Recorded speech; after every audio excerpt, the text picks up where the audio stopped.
hearing is to receive testimony on the present and future challenges in the Arctic region and evaluate the United States Coast Guard's unique role in maintaining freedom of movement, defending vital U.S. national interests, and protecting U.S. sovereignty in the region.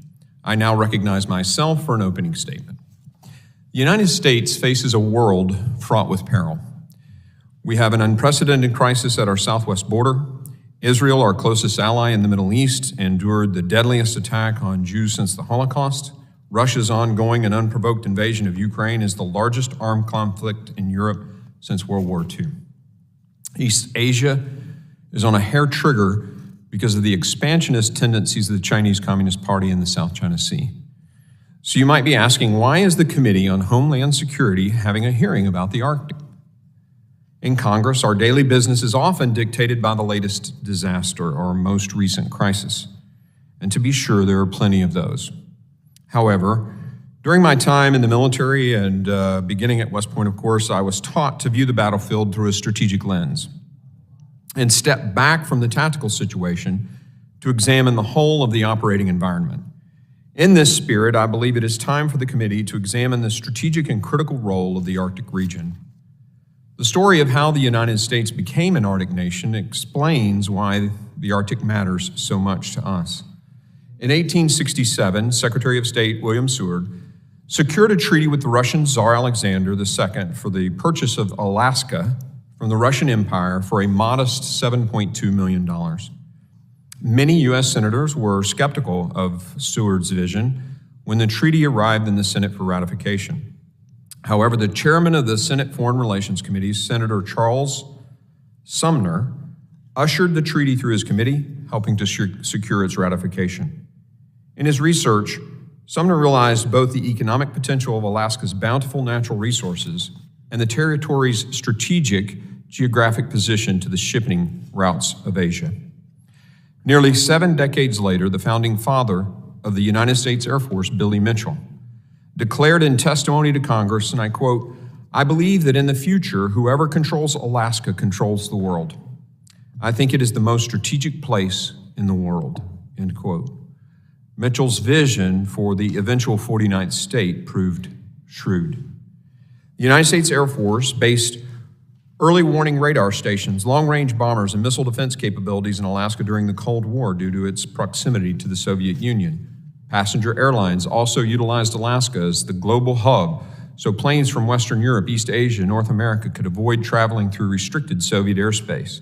Today, nearly 150 years since the purchase of Alaska, the world has changed dramatically.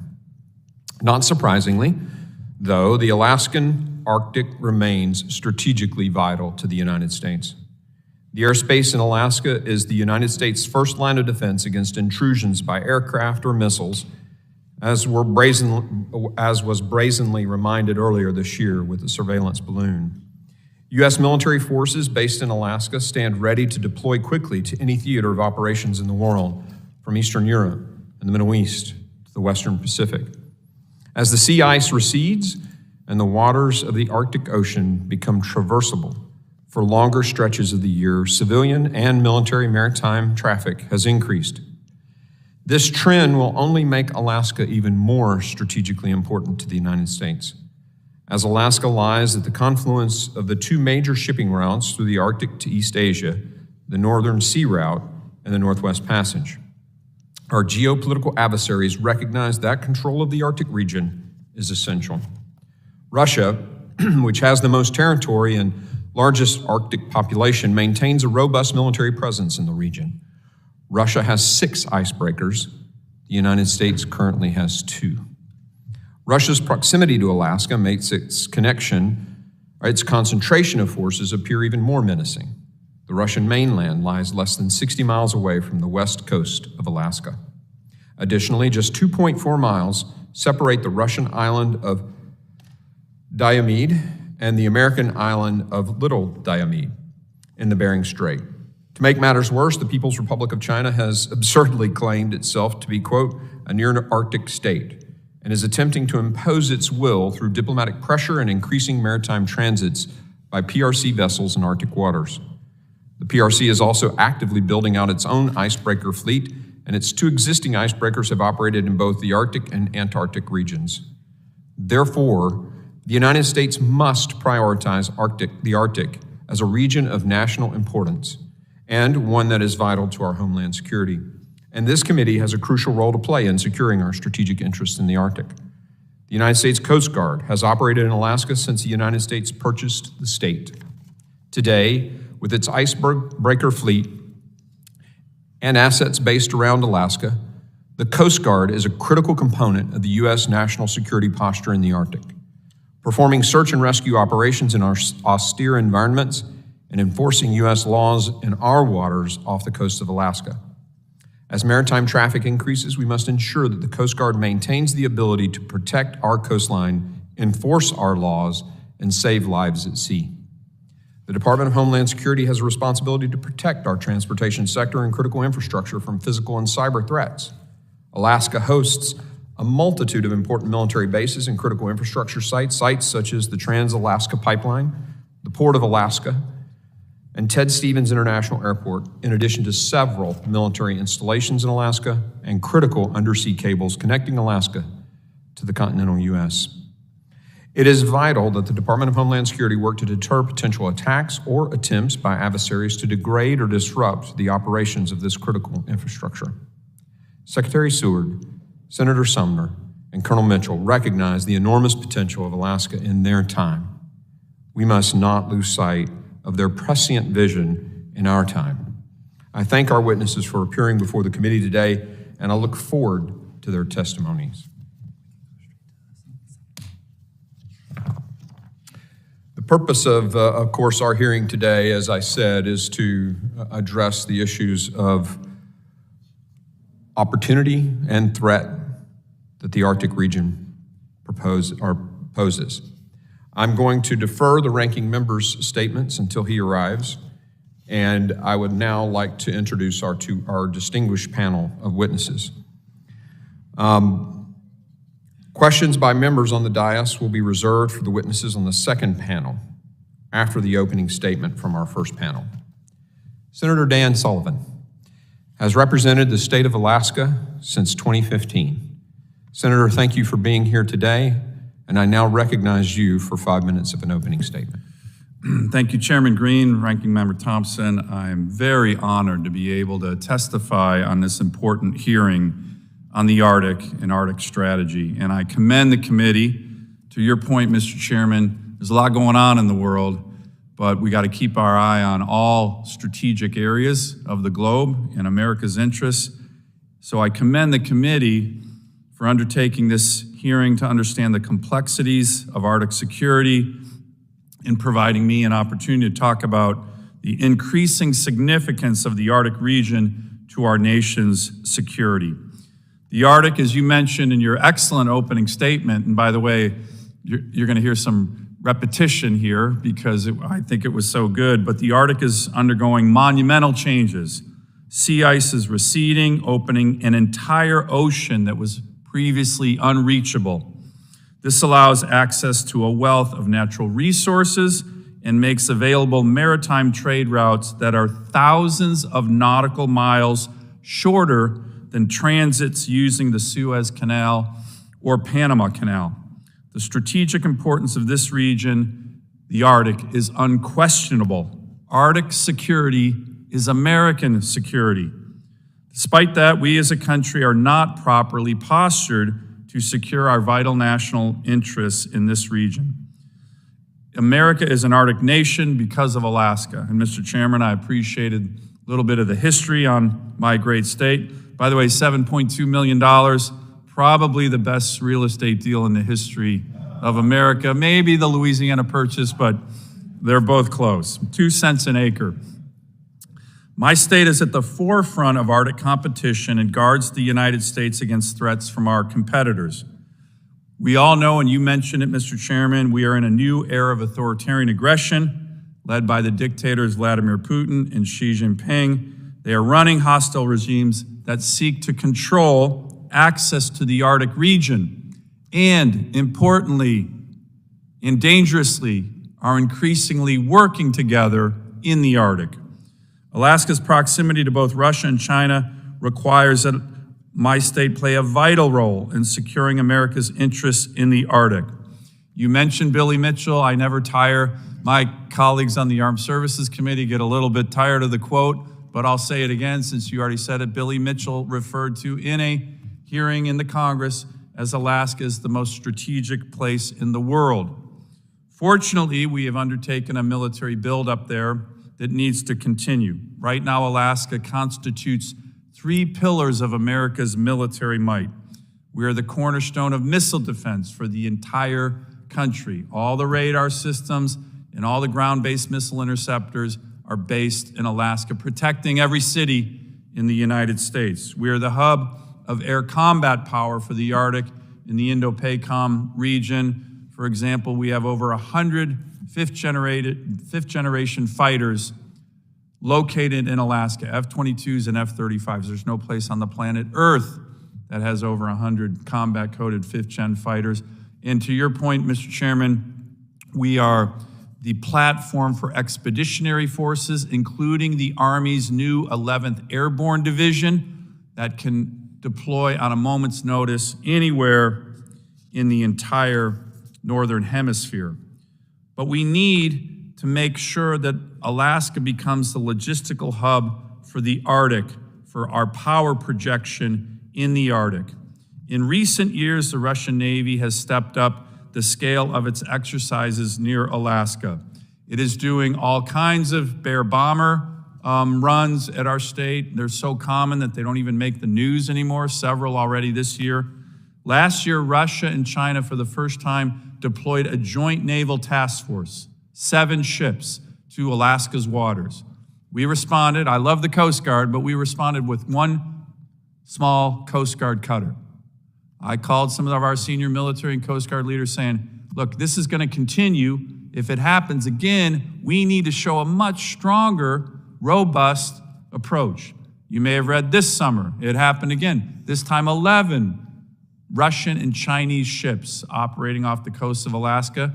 To our military, NORTHCOM and Indo-PACOM's credit, they sent 4 destroyers and P-8s to track this very significant joint Russian-Chinese naval task force. But we must make sure that this is a sign of things to come. We not only need more Coast Guard assets, but also a Navy presence back in Alaska.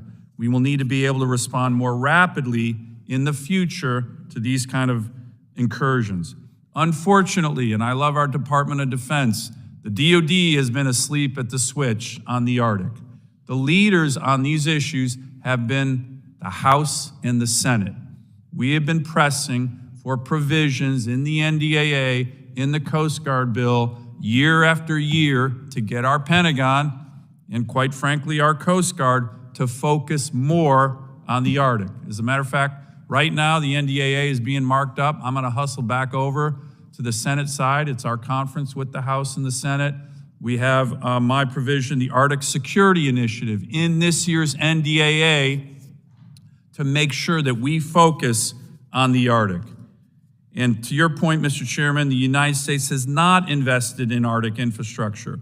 The number actually of Russian icebreakers is 54, many of which are nuclear powered. They are weaponized. We have 2 icebreakers, and 1 is broken.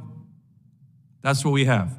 We're building more. We're looking to purchase off the shelf some, but we need to make sure that we are trying to close this very, very significant icebreaker gap. Even China's icebreaking capacity is on pace to surpass ours in 2025. And as you mentioned, Mr. Chairman, they're not even an Arctic nation. We recognize the importance of freedom of navigation transits through the Taiwan Strait and the South China Sea, but we need to do the same for the Northern Sea route from Europe to the Bering Strait. Putin has called this region the new Suez Canal that he will control.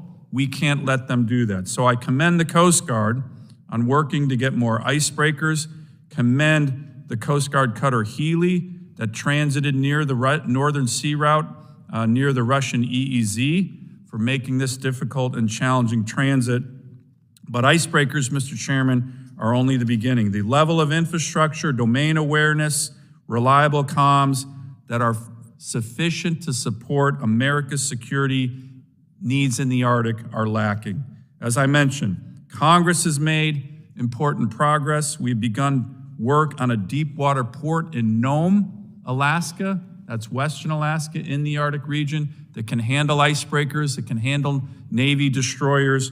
But right now, we have no infrastructure anywhere near the Arctic that can even handle Navy ships and American icebreakers. So we need infrastructure. We need a whole of government effort.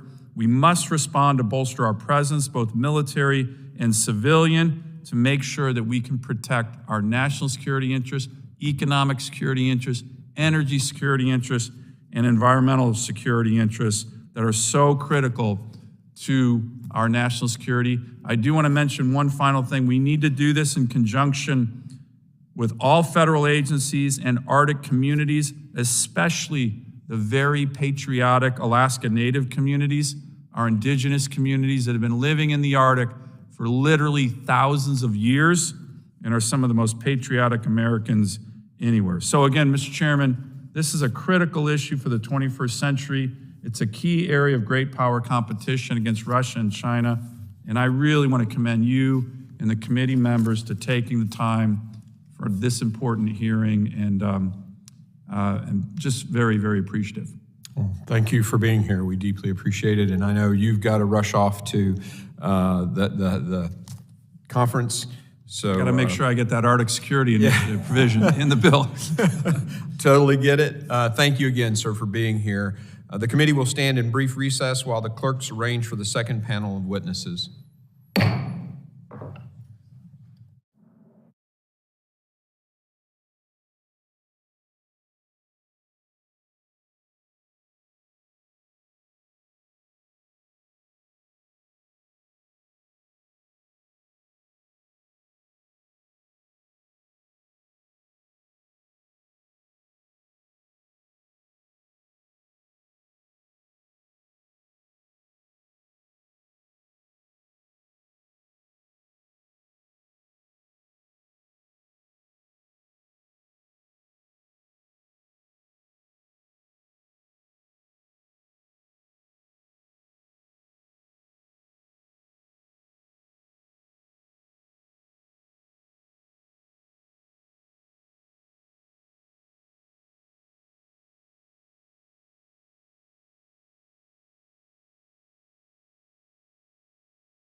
I now recognize the ranking member, the gentleman from Mississippi, Mr. Thompson, for his opening statement.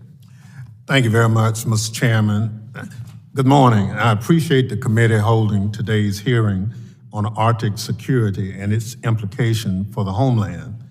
When I served as chairman, the Homeland Security Committee held multiple hearings and briefing on Arctic security, and I'm glad to see the current majority continuing to conduct oversight on this critical topic. As I've said previously, it's imperative that the committee carry out its oversight responsibilities on the many varied threats facing the homeland.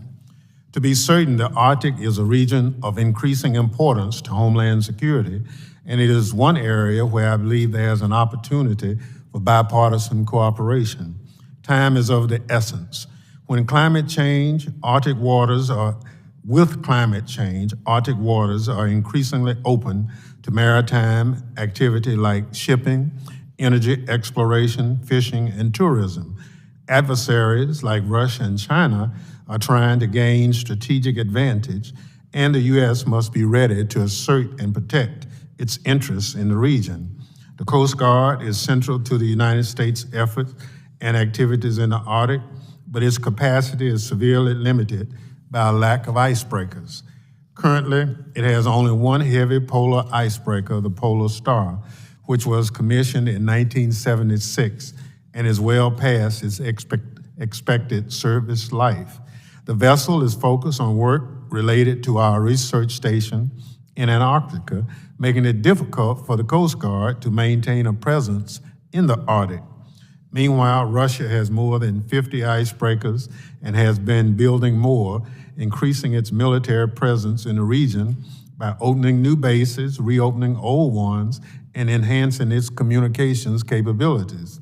In response to the dire need for more icebreakers and maritime assets built for the Arctic, Congress appropriated historic funding to begin construction of new polar security cutters, or PCSs. The Coast Guard awarded contracts for the first two of these PSCs, and in 2019, with delivery originally expected late next year. Unfortunately, construction has not yet begun due to a variety of factors, and delivery will be delayed. I hope to hear from the Coast Guard today about the plan going forward and the new timeline and cost estimates for the polar security cutters. This acquisition program will be a long-term effort, so Congress must help ensure shipbuilding stays on budget and meets critical deadlines. In addition to addressing the icebreaker shortage, the U.S. has to strategize for the long term, since conditions in the Arctic will continue to change, and nations like Russia and China will try to leverage those changes to their advantage. Indeed, China has already declared itself a near-Arctic state, despite having no geographic connection to the Arctic, and will undoubtedly continue to exert its influence in the region. In recognition of the need for a whole-of-government strategy, the Biden-Harris administration published the National Strategy for the Arctic region just over a year ago, an important step toward ensuring U.S. interests are protected. The strategy includes 4 pillars, the first of which is security, stating, quote, "We will deter threats to the U.S. homeland and our allies by enhancing the capabilities to defend our interests in the Arctic, and will exercise U.S. government presence in the Arctic region as required to protect the American people and defend our sovereign territory." The strategy also rightly focused on addressing climate change and environmental protection. We must follow the science on climate change and plan accordingly for the effects of warming temperatures and reduced sea ice in the region. Additionally, the strategy highlights the importance of engaging with indigenous communities in the Arctic. The Coast Guard has established relationships with Alaska Native communities, and we must broaden and deepen those relationships going forward. Finally, the strategy recognizes that the U.S. must engage our international allies and partners on Arctic issues to strengthen our position in the region. Engaging like-minded countries and working together on areas of common interest will be critical going forward. In recognition of the important work to be done, in August 2022, the Biden-Harris administration announced the establishment of an ambassador-at-large for the Arctic region. The ambassador-at-large is charged with advancing U.S. policy in the Arctic, engaging with counterparts in Arctic and non-Arctic nations, as well as indigenous groups, and working closely with domestic stakeholders. President Biden's nomination has been pending in the Senate since February 2023. This fall, the Government Accountability Office reported that the new ambassador-at-large position could help advance U.S. priorities in the Arctic region. I hope this position will be confirmed without further delay. Today, I look forward to the witnesses sharing their expertise about Homeland Security priorities in the Arctic and what Congress can do to support them and their priorities. Before I close, I want to express particular appreciation to the Government Accountability Office for their work on Arctic issues, and to our witness, Ms. Kinney, for her willingness to testify on extremely short notice just after the Thanksgiving holiday. Mr. Chairman, I ask unanimous consent to enter into the record a statement from Abby Tingstad of the RAND Corporation. Without objection, so ordered. Mr. Chairman, I yield back. The gentleman yields. I thank the ranking member for his opening comments. I'm pleased to welcome our second panel of witnesses, and I ask the witnesses to please stand and raise your right hand. Do you solemnly swear that the testimony you will give to the Committee on Homeland Security of the United States House of Congress, the House of Representatives, will be the truth, the whole truth, and nothing but the truth, so help you God? Let the record reflect that the witnesses have answered in the affirmative. Thank you, and you may be seated. I'd like to now formally introduce our witnesses. Vice Admiral Peter Gautier. Did I pronounce that correctly, sir? It's Gautier, sir, unless you're in Mississippi, and that's Gaucher. Okay. Well, I am from Mississippi, so it works. Assumed the duties of the Coast Guard Deputy Commandant for Operations in June of 22. In this capacity, he is responsible for the development of operational strategy, policy, guidance, and resources that address national priorities. Ms. Krista Berzolski serves as the Acting Assistant Secretary of Trade and Economic Security at the U.S. Department of Homeland Security. And in this capacity, Ms. Berzolski oversees a team focused on a wide range of national trade and economic security policy issues. Thank you. Ms. Chelsea Kinney serves as the Director for the International Affairs and Trade Team for the U.S. Government Accountability Office. I thank the witnesses for being here today, and I now recognize Vice Admiral Gautier for 5 minutes to summarize his opening statement. Thank you very much. Good morning, Chairman Green, Ranking Member Thompson, and the distinguished members of the committee. The Coast Guard is deeply appreciative for your interest in the Arctic and the crucial role that the Coast Guard plays in promoting peace, stability, and prosperity and cooperation across the Arctic region through our operations, engagements, partnerships, and influence. I ask that my written testimony be entered into the record. Chairman Green, Ranking Member, your statements, in addition to Senator Sullivan's statements, very eloquently summarize the types of threats that we're facing in the Arctic at large and the Coast Guard's critical role in the Arctic region. I'd just like to maybe reinforce some of the key points that you had made.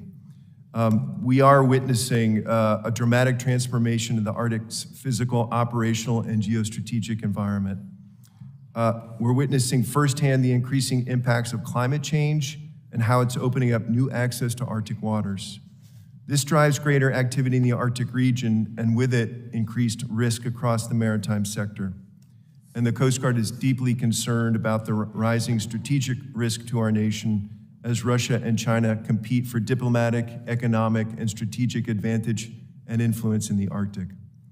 While the mission of the high latitudes have evolved since the Coast Guard started operating there 150 years ago, our commitment to the region has remained constant. We're operating forward to address the safety and security of our Arctic residents and mariners who make their living there, homeporting new cutters, investing in infrastructure and capabilities, prioritizing our operations in the region, and strengthening our international partnerships. Changing conditions in the Arctic are driving increased demand for Coast Guard services, and we have a sense of urgency to make sure we can deliver those services now and well into the future. Despite the geographical remoteness and logistical challenges inherent in all operations in the Arctic, the Coast Guard is meeting demands through our flexible and expeditionary approach. This year in Operation Arctic Shield, we increased seasonal presence in the U.S. Arctic by deploying cutters, aircraft, and shore forces to respond to search and rescue cases, inspect bulk oil facilities, complete commercial fishing vessel exams, conduct oil spill and mass rescue exercises, and training and outreach events across 91 Arctic communities. Coast Guard cutters provide persistent presence along the U.S.-Russian maritime boundary line, and each summer now, as you've heard, the Coast Guard cutters intercept Russian and Chinese military vessels sailing through the U.S. exclusive economic zone. Both nations have declared the Arctic a strategic priority, and they continue to make significant investments to advance their own interests. We, the Coast Guard, need to make significant investments too. And the Coast Guard appreciates the continued support from Congress to build the next generation of Coast Guard capability for the Arctic. A top acquisition priority is the Polar Security Cutter, and we're working with Bollinger, Mississippi Shipyard to advance that effort. We've asked for the funding in this year's budget request to increase near-term presence in the Arctic through acquisition of a commercially available medium polar icebreaker. With Congress's help, we're moving forward to build the shoreside infrastructure necessary to support a fleet to enable it to operate in the harshest conditions on Earth to advance our U.S. interests. The Coast Guard's strategic influence extends well beyond just the U.S. Arctic to the region at large. Through the Arctic Council and the Arctic Coast Guard Forum, we continue to work with like-minded nations to advance shared interests. This year, we exercised with partners off Greenland and the Beaufort Sea to expand search and rescue and pollution response interoperability across the international community. The Coast Guard's polar icebreaker, Healy, working with the scientific community service polar research buoys just north of Russia's exclusive economic zone, and continued sailing to Europe for engagements with Norway, Denmark, and Iceland is just a few examples. Never has the Coast Guard leadership been more important in the Arctic than it is right now. As captured in a host of national security and Arctic-related strategies, the Coast Guard is in a unique position within government to confront historic maritime challenges and keep the Arctic peaceful, stable, prosperous, and cooperative. The Coast Guard is committed to assert all efforts to meet these challenges. Thank you again, Chairman and Ranking Member, for this opportunity, and I look forward to your questions. Thank you, Admiral Gaultier. I now recognize Ms. Brzezowski for her 5 minutes to summarize her opening statement.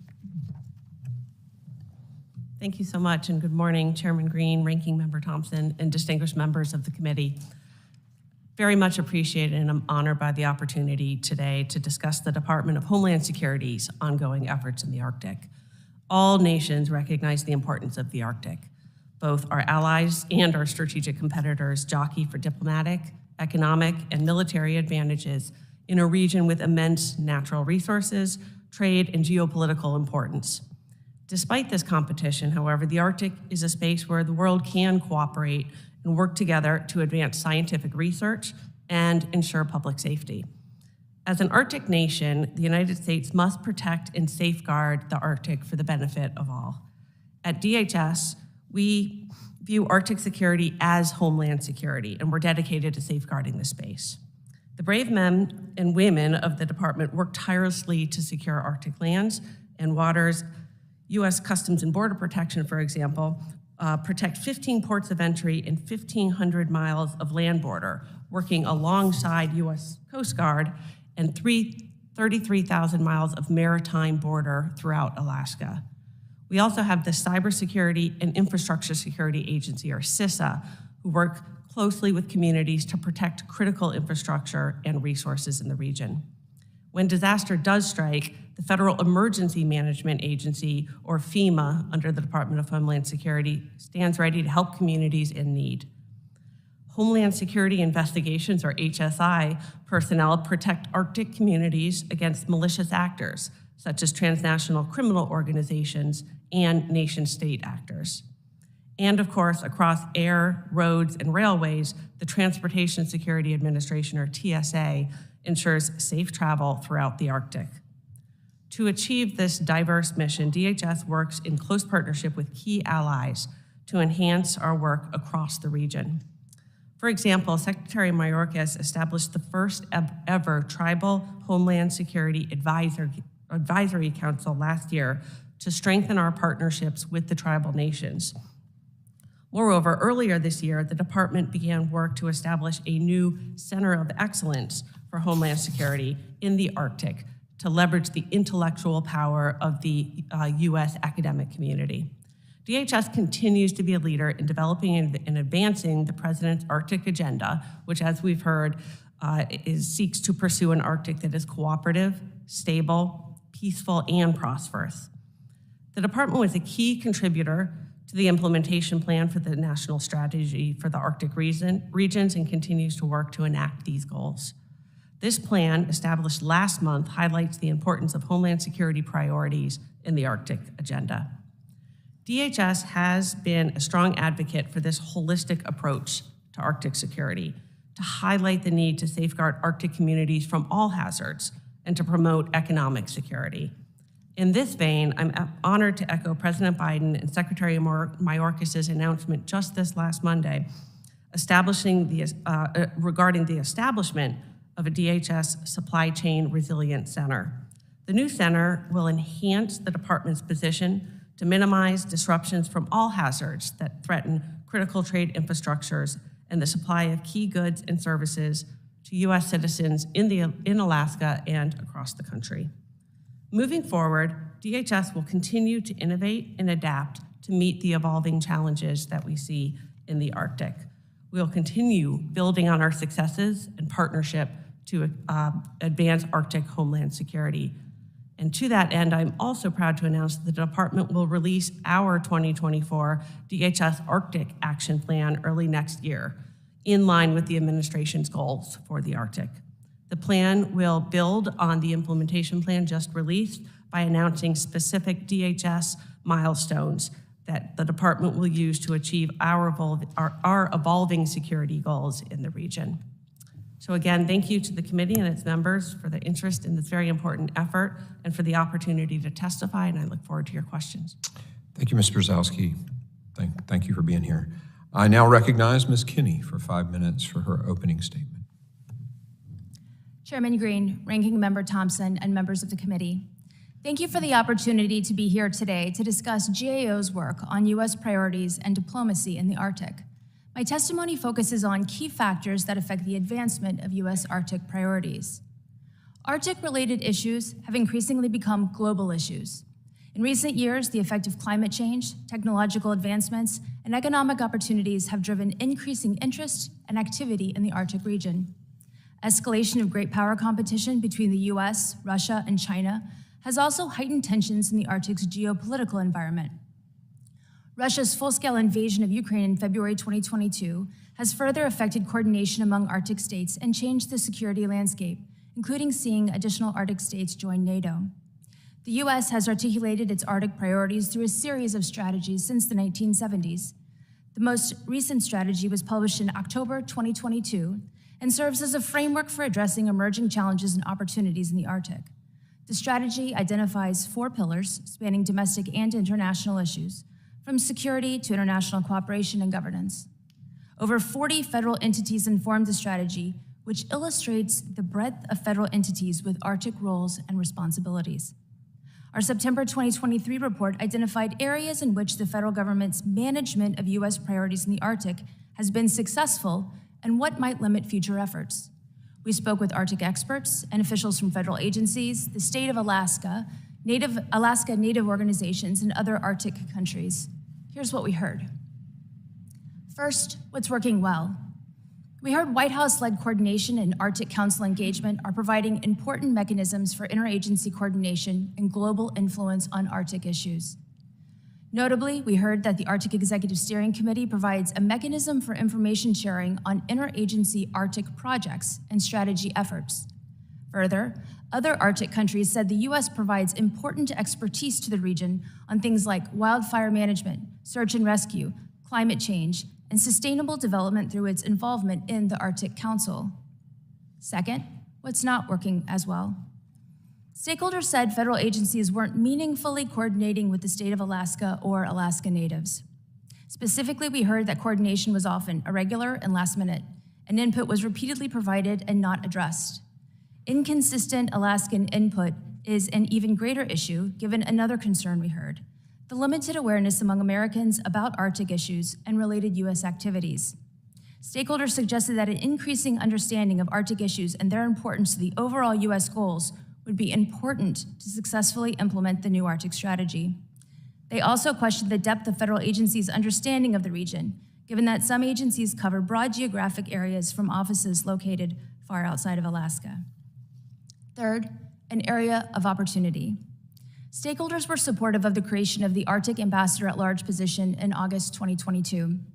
They said it signaled the continued importance the U.S. places on Arctic issues and would provide a single voice for communicating about Arctic issues around the world. This position would be responsible for coordinating across the State Department and with the interagency, and would be able to speak with foreign partners on security issues, which has been particularly important since security issues are excluded from the scope of the Arctic Council. However, stakeholders also identified features they saw as critical to the ambassador position's success. These include developing a consistent position and formal office that would span administrations and provide greater institutional knowledge. They further suggested that ensuring the ambassador position had clear roles, concrete objectives, and the convening authority necessary to bring key parties together. In closing, the Arctic region is of immense geopolitical significance to the U.S., its allies, and to its strategic adversaries. Advancing U.S. priorities will require strengthened leadership and coordination across the federal government and with other Arctic countries. State, as the federal lead for Arctic diplomacy, will play a key role in managing heightened security tensions in the region. In developing the ambassador position, it will be important to ensure it has the features needed to effectively lead states' coordination on U.S. diplomacy in the Arctic. Chairman Green, Ranking Member Thompson, and members of the committee, this concludes my statement, and I look forward to your questions. Thank you, Ms. Kinney. Members will be recognized in order of seniority for their 5 minutes of questioning. An additional round of questioning may be called after all members have been recognized. I now recognize myself for 5 minutes of questioning. Admiral Gautier, you said, I think in your testimony, you mentioned some of the port calls of the Healy, Iceland, and some of the other places. This question is really for both you and Ms. Brzezowski. In the context of the Arctic and the Antarctic, could you guys describe how both the Coast Guard and DHS are involved in projecting the soft power of the country? Mr. Chairman, soft power in the Arctic and elsewhere is absolutely critical to advance the international rules-based order that we all enjoy. When you look at what our adversaries are doing to directly undermine those very norms, it's through alliances, partnerships, and the use of soft power in the Arctic and around the world that helps in best way in order to counter that. So for us, soft power includes things like the port calls that you explained. And whenever the Coast Guard cutter Healy gets underway in the Arctic, it's for science, it's for enforcing our own national interests and sovereign interests. It's also the soft power where we actually carry crew members from other countries on board. And then it's the port calls that we did in Tromsø, Norway, and then Reykjavik, Iceland, and then elsewhere. It reinforces these relationships with the international community with the values that we share to directly counter the sorts of forces that are undermining those values. Please. Yeah, thank you for the question. As I'm looking across the expertise of our various components outside of the Coast Guard, what comes to mind first is the very vital and necessary relationships with the tribal communities as sort of an essence of maintaining that soft power. Some of the recent activity in that work or in that area has been the establishment of as I said in my statement, a tribal Homeland Security Advisory Committee.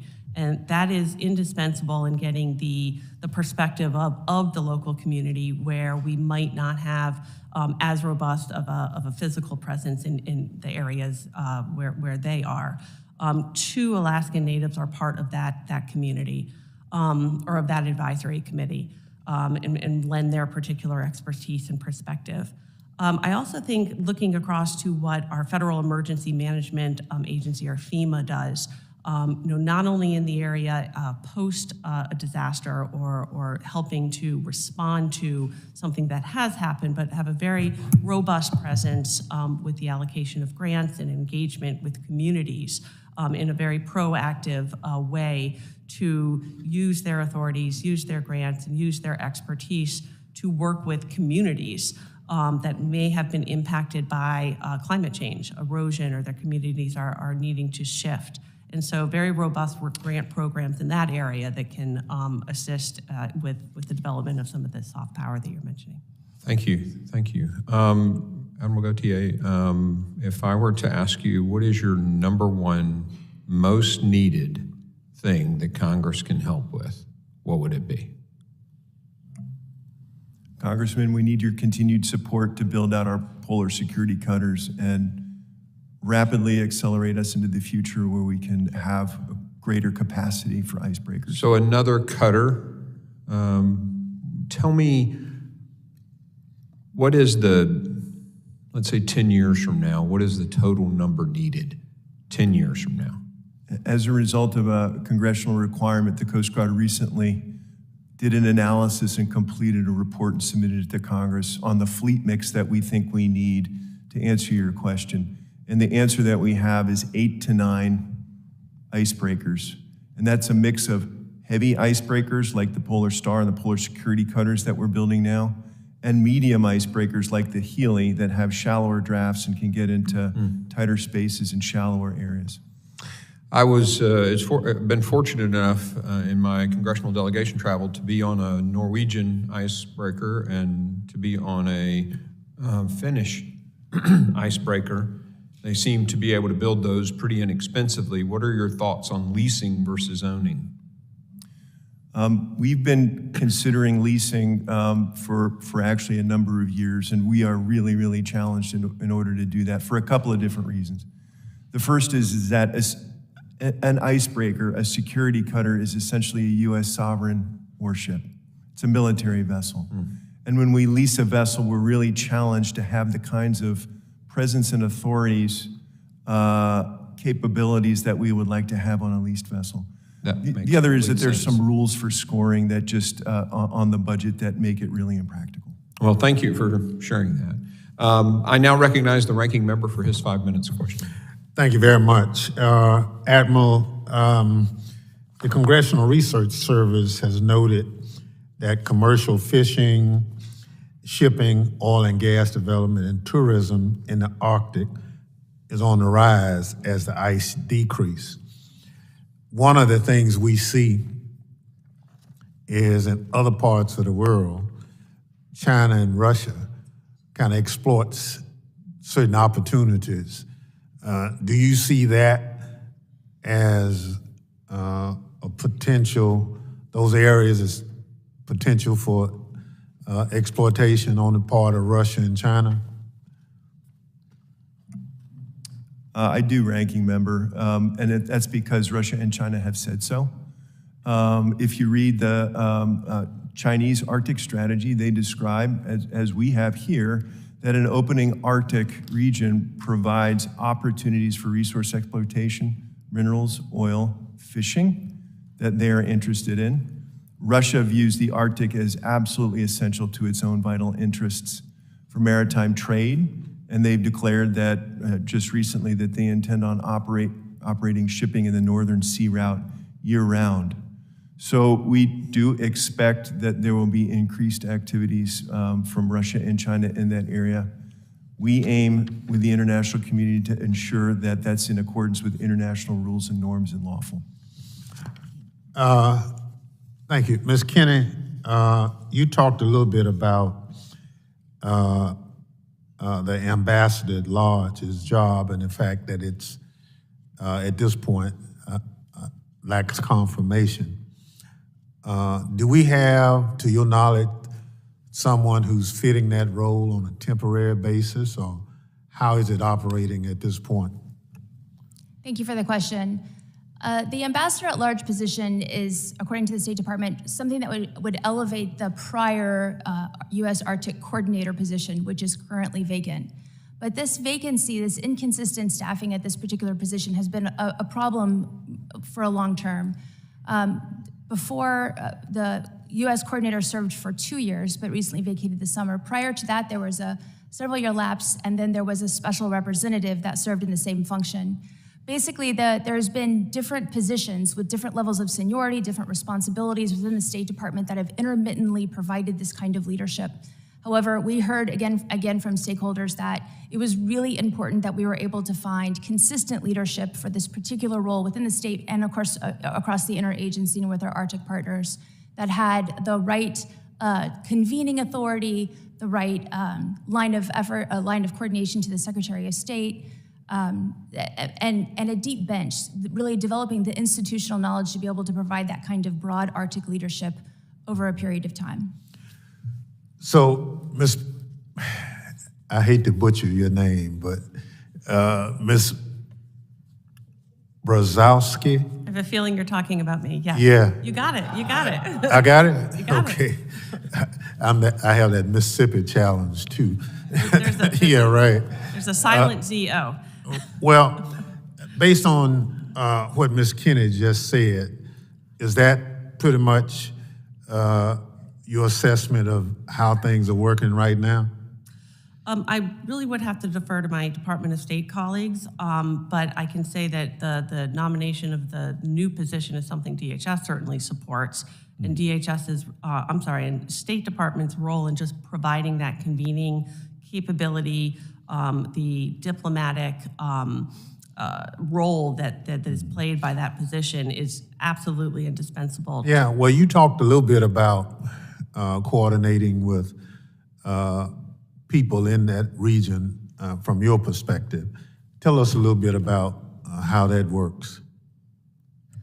Yeah, absolutely. As you look across the mission of DHS, you're seeing, as you know, a wide scope of responsibilities. So we have, I think the most obvious presence in the region is going to be the U.S. Coast Guard, very visible presence with, I believe, over 2,500 individuals in that region. This is something where you see them in the maritime ports of entry, but also in the community. In addition, we have Customs and Border Protection in other types of law enforcement presence. So these are going to be entities and Transportation Security Administration entities that you're seeing at airports or at other ports of entry. And then I guess another sort of very visible way of engaging with the communities and having these partnerships is through our Cyber Security and Infrastructure Security Agency, or CISA. These are the entities that are responsible for working with state, local, tribal, territorial, as well as federal stakeholders and tribal communities to understand the vulnerabilities of critical infrastructures in the region. So pipelines or cables or these maritime and other types of ports of entry. So any kind of critical infrastructure, and working with those communities, that is really their bread and butter, to understand the capabilities and to develop actions to strengthen those, the resiliency of those critical infrastructures and prepare for what mitigations and responses could be should there be either a physical or cyber challenge. Thank you much. You're back, Mr. Chair. The gentleman yields. I now recognize myself for 5 minutes for questioning. Admiral Gaucher, I had the great honor of sitting next to the legendary Representative Don Young for 6 years in Congress. For some reason, Don liked me and took me under his wing literally on my first day in Congress. I sat next to him for 6 years. He was my friend. And every year we had opportunity. Any of you that knew Don Young, he was quite passionate about the state of Alaska and the significance of the Arctic region.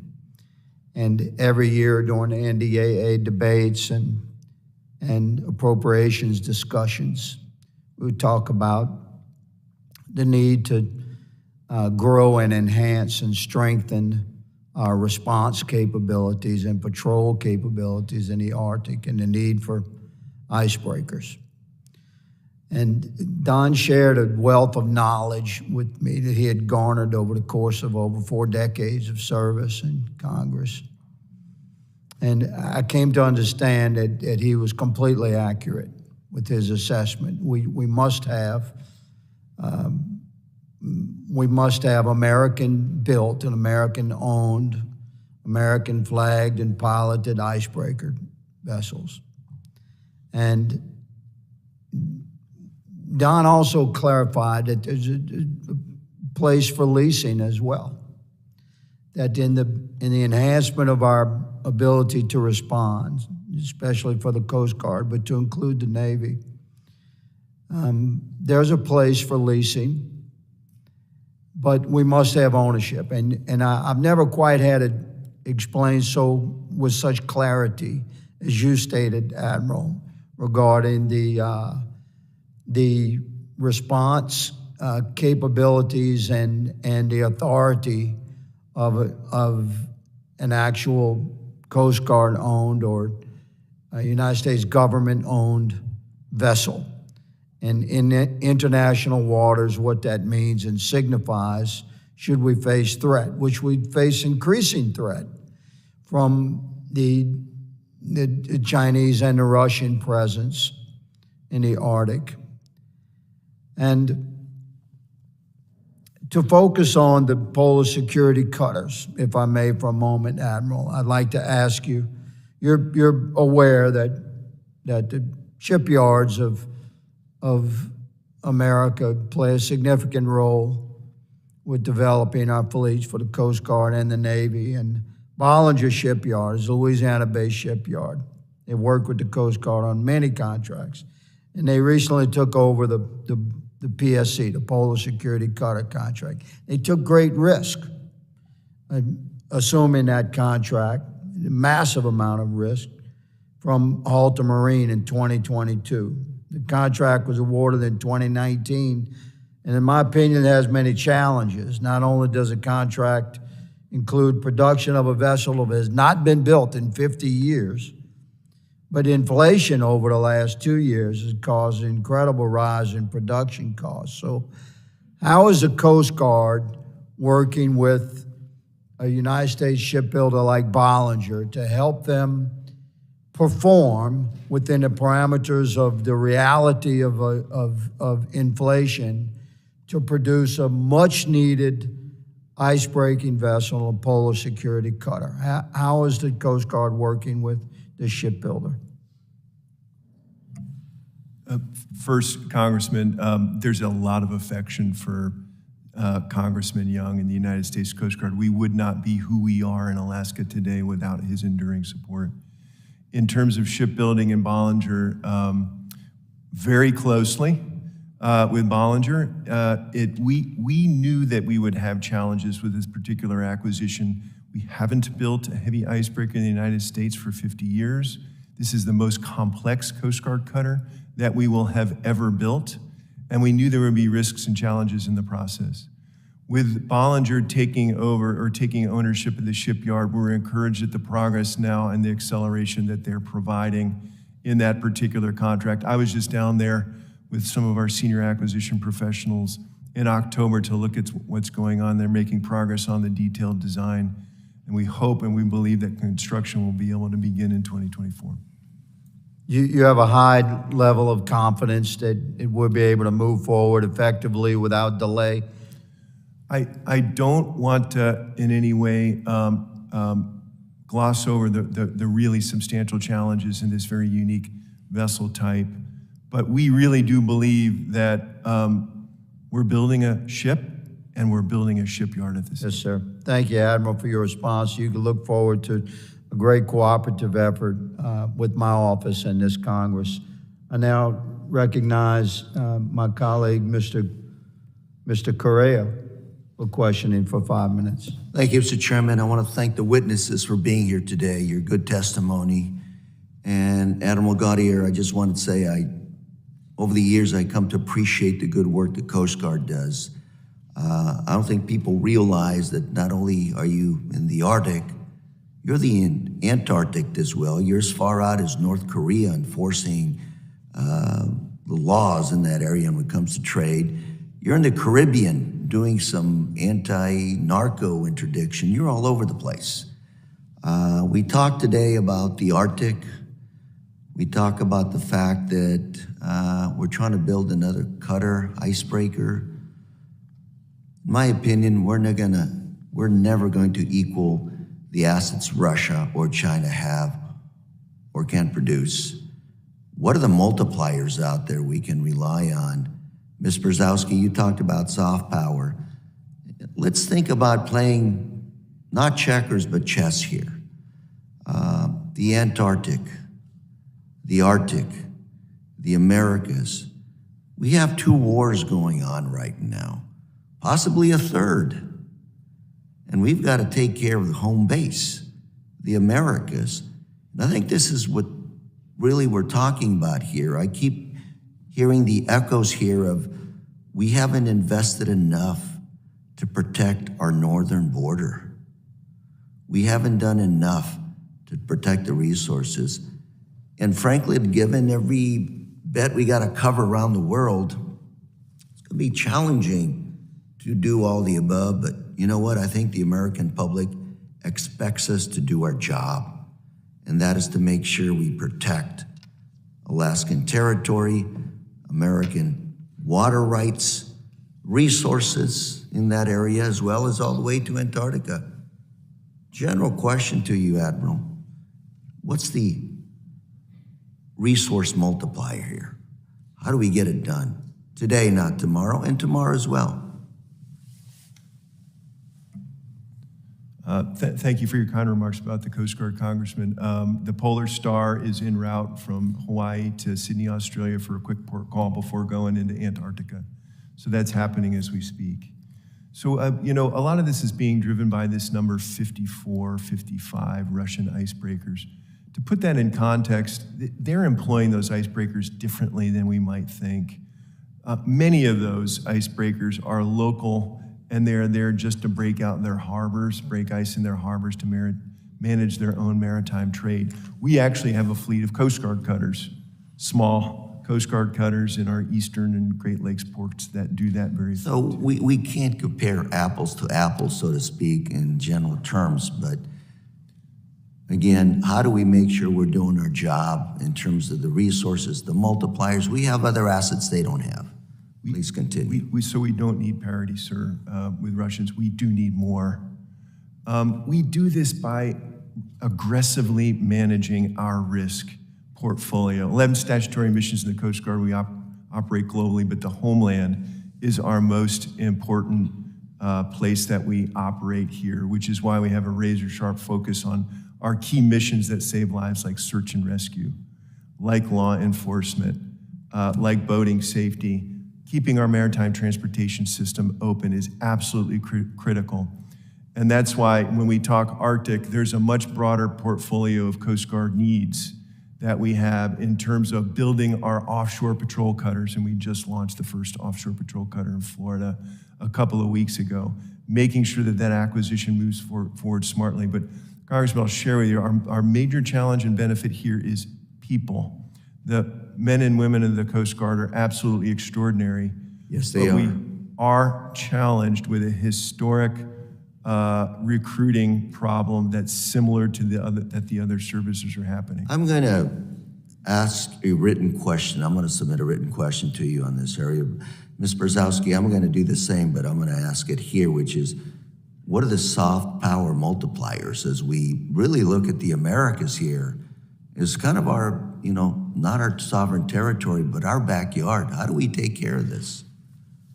Yeah, I mean, it really is a fantastic question. I'll answer briefly here and happy to respond for the record. But, you know, I think the best force multipliers are going to be to, yes, build on the presence that we have with both personnel and assets in the region with partnerships. So the partnerships I had mentioned before with the tribal, but also with state, local, the array of actors. And then the second would be, I really am hopeful that our new Supply Chains Resiliency Center is going to allow us in the Arctic, but elsewhere, to just work smarter, to identify supply chain challenges, risks, vulnerabilities that can get consumers, American citizens, the goods that they want through supply chains that we trust, that are that align with our values, and that sort of support our domestic industry. And DHS has vast authorities in that regard, and so that center is really going to be the hub for how we can take a very much a closer look at the supply chains that feed every critical infrastructure and make sure that they're working efficiently and that they're promoting U.S. jobs and livelihoods. Gentleman yields. The gentleman from Florida, Mr. Jimenez, is recognized for 5 minutes for question. Thank you, Mr. Chairman. In terms of the Arctic, I look at it as Russia and China maybe versus the United States and Canada. Can you tell us about our Canadian assets and our friends? What kind of assets they have in the Arctic? Congressman, our Canadian friends are also in a major shipbuilding phase. That's both the Canadian Coast Guard, which is a civilian force, and the Canadian Navy. They, through their shipyards, are building ice-capable sort of frigates, frigate Corvette-sized vessels One actually accompanied the Coast Guard cutter Healy during our round circumnavigating North America last year. They are very much invested.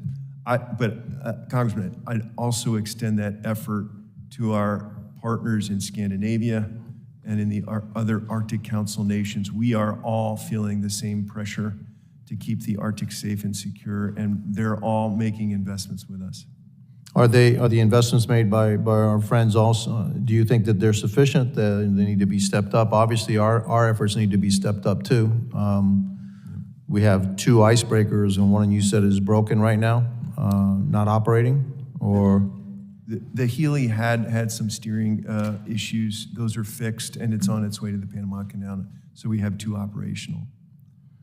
And how many do you think the United States is going to need in order to protect our interests in the Arctic region? We're going to need 8 to 9, sir. A combination of polar security cutters, heavy, and then a medium icebreaker in order to provide us persistent presence in the U.S. Arctic off Alaska, on the Atlantic Arctic, and then that also includes a presence for Antarctica to recapitalize so we can continue to provide our presence and our missions down there. Are there plans to build these ships, or this is a wish for? We're planning on it, sir. We have asked in the fiscal year 2024 budget for money to advance Polar Security Cutter number 3. We're in the pre-acquisition phase for the medium cutters, the Arctic Security Cutter. But in the meantime, we know we need to field capability more quickly. So in the 2024 budget, we've asked for money to purchase a commercial icebreaker, which is a medium icebreaker. So in the near term, we can have immediate presence. In the longer term, we can do the sorts of missions that we need to do in the Arctic. The Chinese have shown a willingness and a proclivity actually to operate large fishing fleets around the world. Are they starting to do the same up in the Arctic region where we should be? Not yet, sir. There is an international agreement that prohibits fishing in the central Arctic region that's north of the Bering and international waters. But we know there's interest. Fish stocks are moving north, and there have been some discussions within that body that governs that on doing some test fisheries to understand how that might be regulated. But China, as well as other countries, are going to be interested in fishing there when that's permitted. Oil exploration. Are there any treaties that govern oil exploration in the Arctic region? I think there's some mention. So there is no treaty that governs the overall Arctic region other than UNCLOS, the UN Convention on the Law of the Sea. It is a basin ocean, essentially. And I think there is some mention of oil exploration in UNCLOS. I don't know that off the top of my head, though. Because that would concern me. That would be a place where Russia obviously is a big, oil, but any country can go into the Arctic and just plop down a rig and start drilling if they want? Congressman, there are already lines that are drawn under the UN Convention for extended continental shelves for that sort of resource exploitation. There's some disagreements in those, and there's some friction there. But I think if there were oil exploration and production, it would be done on already sanctioned international outer continental shelf that are related to nation states, if that makes sense. And who are those nation states? The United States through all the Arctic states, or Russia, Canada, the United States through our extended continental shelf. Fair enough. Okay, I yield my time. The gentleman yields. I now recognize the gentleman from Louisiana, Mr. Carter. Mr. Chairman, thank you.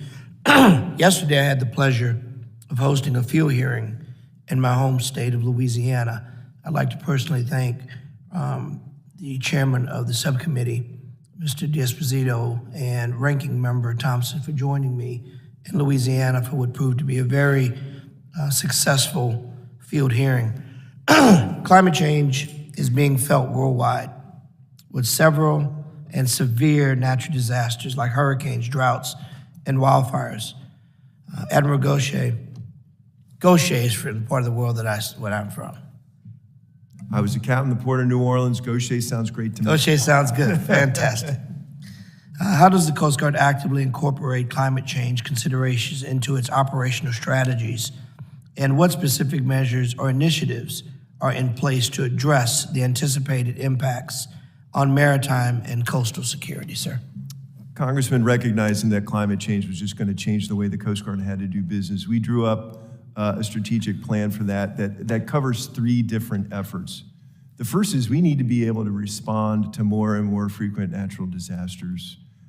Typhoon Merbok, a typhoon hit Alaska last year, right, in southwest Alaska, and did quite a bit of damage there. We need to be prepared for that at greater capacity. The other is that we need to build more resilience into the United States Coast Guard in terms of our shore infrastructure, our piers, our facilities ashore, and we have plans to do that.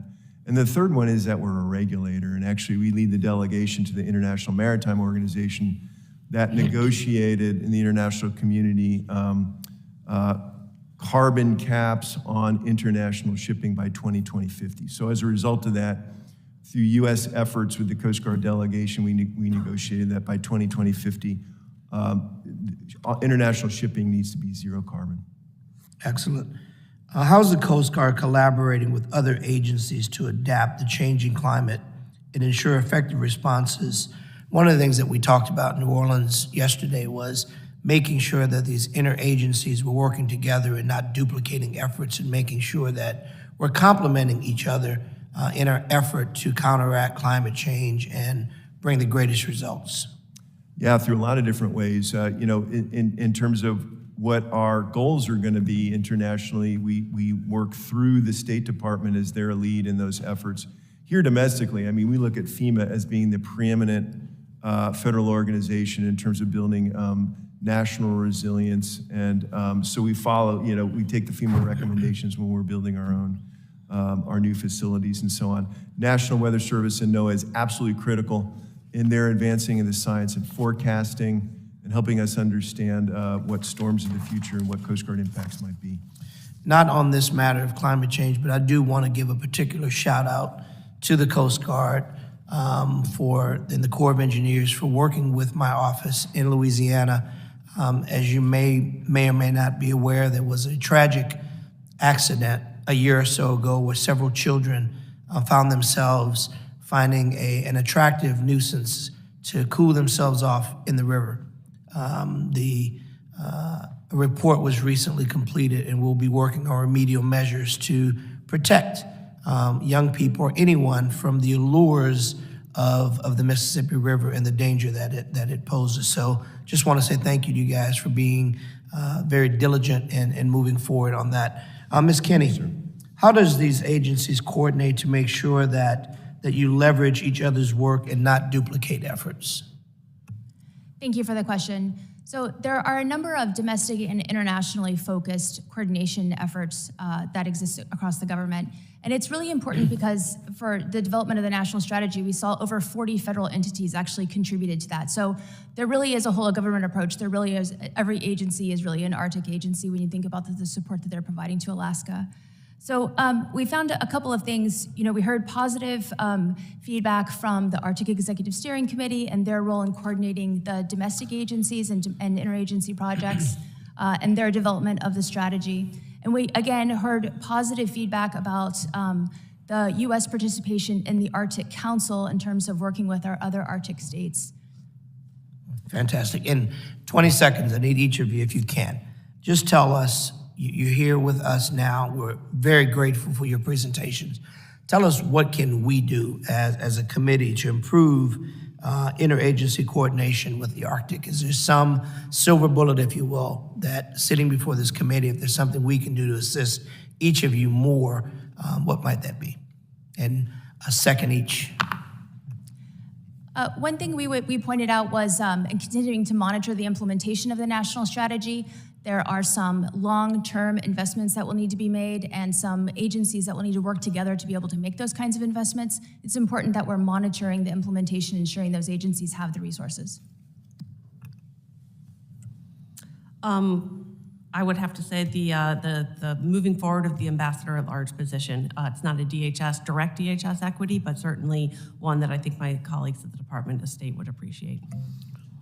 Congressman, not just support for building ships, but it's also supporting our incredible people and the shore infrastructure that we need to operate those ships. Very good. Thank you. I yield back, sir. The gentleman yields. I now recognize Mr. Pfluger, the gentleman from Texas, for his 5 minutes question. Yeah, thank you, Mr. Chairman, for this hearing, and I thank the witnesses for your service and for being here. I'll start with the topic on China and just really kind of digging in. I mean, I think it's probably already been discussed to some degree, but their presence in the Arctic poses obviously a threat, and their ambitions throughout the world, and especially in that region. You know, just in August of this year, 11 Chinese and Russian military vessels were identified in the region. In 2022, 3 PLAN ships were found sailing with 4 Russian vessels. So this partnership, this alliance, whatever you want to call it, is obviously concerning. Back to 2021, the warships, the Chinese warships that were in the U.S. economic zones, exclusive economic zones, another example of that. So I'll start with Assistant Secretary Brzezowski. Looking at Xi Jinping and him expressing ambitions to make China a polar great power by 2030, much like space, I kind of look at this domain as a little bit of a new frontier in the Arctic, at least. And from what DHS can see, at what pace is the PRC increasing its military profile in the Arctic? This is an urgent question and one that we're very much focused on at the strategic level at DHS, where I am at the Office of Policy. So we'll bring our full set of authorities and resources and expertise of various components to bear against this, but I think it's maybe important to mention something that hasn't been discussed during this hearing yet, and that's the role that we see our authorities under Team Telecom, as well as the Committee on Foreign Investment in the United States. And so those authorities and those interagency structures that allow us to have a national security review of foreign, be it a license application for a telecommunication system or telecommunication supply chain, or to potentially have a acquisition that could result in a proximity of a malicious agent to a military base, or insertion of a particular type of malware into a critical component that could then be put into a control system for a water treatment plant. So those are authorities that I think are very unique and ones that we exercise with a great amount of diligence. If I may, just kind of looking at the pace that the PRC has increased their military profile, any response on that in the Arctic? I don't know that I'd comment on sort of the pace of whether we've seen that increase or decrease specific to the Arctic, but I think it would be fair to say that the pace across the country has increased. So I would imagine that it's the same pace in the Arctic. Admiral Gautier. Congressman, the PRC military has expanded its capability at an absolutely extraordinary rate. So in the surface action groups that you mentioned, this is now a routine. This is the third time where we've seen these combined China-Russia surface action groups that have patrolled through the U.S. EEZ in the Aleutians. We have not seen Chinese military vessels north of the Bering, although they do have 2 icebreakers, civilian, as you know, state-owned icebreakers, Zhuilong 1 and Zhuilong 2, that operate both in the Arctic and Antarctic. We know that those plans are going to be expanded. They articulate sort of common values in their operations in the Arctic. We know that elsewhere they do not necessarily follow those. And thank you for that. I'll quickly go to some of the coordination between the Coast Guard and other services, including the Air Force, and maybe the prioritization, the domain awareness, the issues that can you, in the last 50 seconds, kind of speak to the collaboration with other services and anything that you may need to continue that cooperation? So, Congressman, the response to these sorts of threats are meeting presence with presence to make sure that these engagements are lawful. We absolutely have a very tight relationship with the Department of Defense, the United States Navy in particular. Our District 17 headquarters out of Juneau, Alaska, is very tightly integrated with Alaska Command, the 3-star command under U.S. NORTHCOM. When the Navy responded to the surface action group this summer, there was a Coast Guard cutter nearby, and that had all been scripted. very carefully through the joint DoD Coast Guard relationships that we have. Thank you for the service, and I'll briefly say in my district, there's some joint programs that are run under DHS, but with Coast Guard involvement, and recently, just a couple of days ago, using a MQ-9 drone, they were able to rescue four folks in a vessel in the Gulf of Mexico using that joint mentality. So quite admirable on that. I know that's an everyday occurrence because you guys are doing that around the world, but thank you for that, and I yield back. Gentleman yields. I now recognize Mr. Thanadar for his 5 minutes question. The gentleman from Michigan. Thank you, Chairman Green, and thank you, Ranking Member Thompson, for holding this hearing. And I thank all the witnesses here for your testimony. I certainly appreciate the hard work of the men and women of Coast Guard in keeping us safe. I know and understand the need for the icebreakers. My question to you, Admiral Gautier, as you wait for these icebreakers, what are you doing to prepare the Coast Guard in terms of infrastructure on the shore, aircrafts, personnel, so we'll be effective as these icebreakers are acquired? Yeah, Congressman, we do talk a lot about ships, but there's a whole heck of a lot of other things that the Coast Guard is doing in Alaska with Congress's enduring support there. We've recently converted our fleet of fixed-wing aircraft from C-130Hs to Js, much more capable, much longer range. We're building housing in Kodiak to support, and piers in Kodiak in advance of homeporting 2 offshore patrol cutters that are being built in Florida, homeported in Kodiak. We're homeporting 6 fast response cutters. We've gotten 3 there now, and we're gonna homeport 3 154-foot-long corvettes in Alaska, and we're building out the shore infrastructure in Seward and Sitka and Kodiak and Ketchikan in order to homeport those there. So we're doing a lot, but it is really contingent on the focus of Congress and the enduring support, because it will continue to cost a lot of money in order to do this. Talking about costs, what does a good size commercial icebreaker cost? We've requested $150 million in the fiscal year 2024 budget to buy a U.S. built commercial icebreaker. Okay, and going back to my days as running businesses, I know there was a talk about leasing as opposed to buying. This is something of an ongoing need the Coast Guard would have to have these icebreakers. Why would you even consider leasing them as opposed to owning them and having full control over such operation?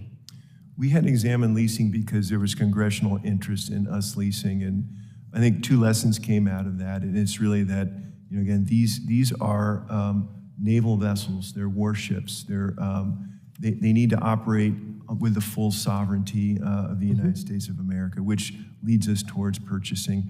And then there's some rules in terms of leasing that require us to front the money for the entire of that lease that makes it really impractical. Yeah, I agree, totally agree. What other needs besides the icebreakers? What other things Coast Guard needs to continue? Sir, we intend on homeporting the 4 polar security cutters in Seattle, Washington, and we've begun a multi-phased effort in order to dredge, deepen, renew the piers, build the shore infrastructure that we need to do there. We have asked for money in the fiscal year 2024 budget in order to complete the phase 1 and begin the phase 2 part of that. So the shore infrastructure actually is just as critical as the icebreakers themselves. Okay, and lastly, I keep concerned about the morale of the Coast Guard, our ability to retain and attract Coast Guard workers, men and women who work so hard under some of the toughest work conditions. What's been done to ensure that we compensate them well? They have in terms of whether it is compensation, money, mental health services, other issues. What's been done there? Well, thanks for recognizing the great people of the United States Coast Guard and for voicing your support for that. We are in a full-scale recruiting effort here in order to close an almost 10% gap in our enlisted workforce. And we've asked money for Congress in the fiscal year 2024 budget in order to support recruiting, in order to support the kind of monetary awards and incentives that we need in order to retain people, especially in critical rates like in the cyber rating and in other ratings like that. But as you allude to, we really need to provide top-notch medical care, and that includes mental health for these individuals, child care centers, and the kind of workplaces and tools that they need to do that. We've presented all of this to Congress in the 2024 budget, and we really appreciate help in that matter. Thank you, Admiral. And yield back. The gentleman yields. I now recognize Mr. Gonzalez, the gentleman from Texas, for his 5 minutes questioning. Thank you, Chairman, and thank you for all the witnesses for being here today. I think this is a very important hearing that we don't talk enough about. I actually recently got back from Antarctica, and one of the things that I saw there, and I'd like to tie it into the Arctic region, is I visited McMurdo Station, and there's very kind of a single entry point, and there was a Chinese base that essentially every aircraft is going to have to fly near, and that just highlights the fact of the growing Chinese presence in throughout the globe, Antarctica certainly. But the question I have is for the Admiral. There are serious concerns with the growing Chinese presence in the Antarctic region, capable of monitoring air traffic and collecting intelligence. Admiral, are we facing similar concerns in the Arctic region? I think we're keeping a laser-sharp focus on those potential developments in the Arctic region. Not in North America, right? Not in the Canadian Arctic, the U.S. Arctic, or the Danish Greenland Arctic. But certainly, I think we can expect that kind of growing influence as Russia and China have operated a lot more closely together.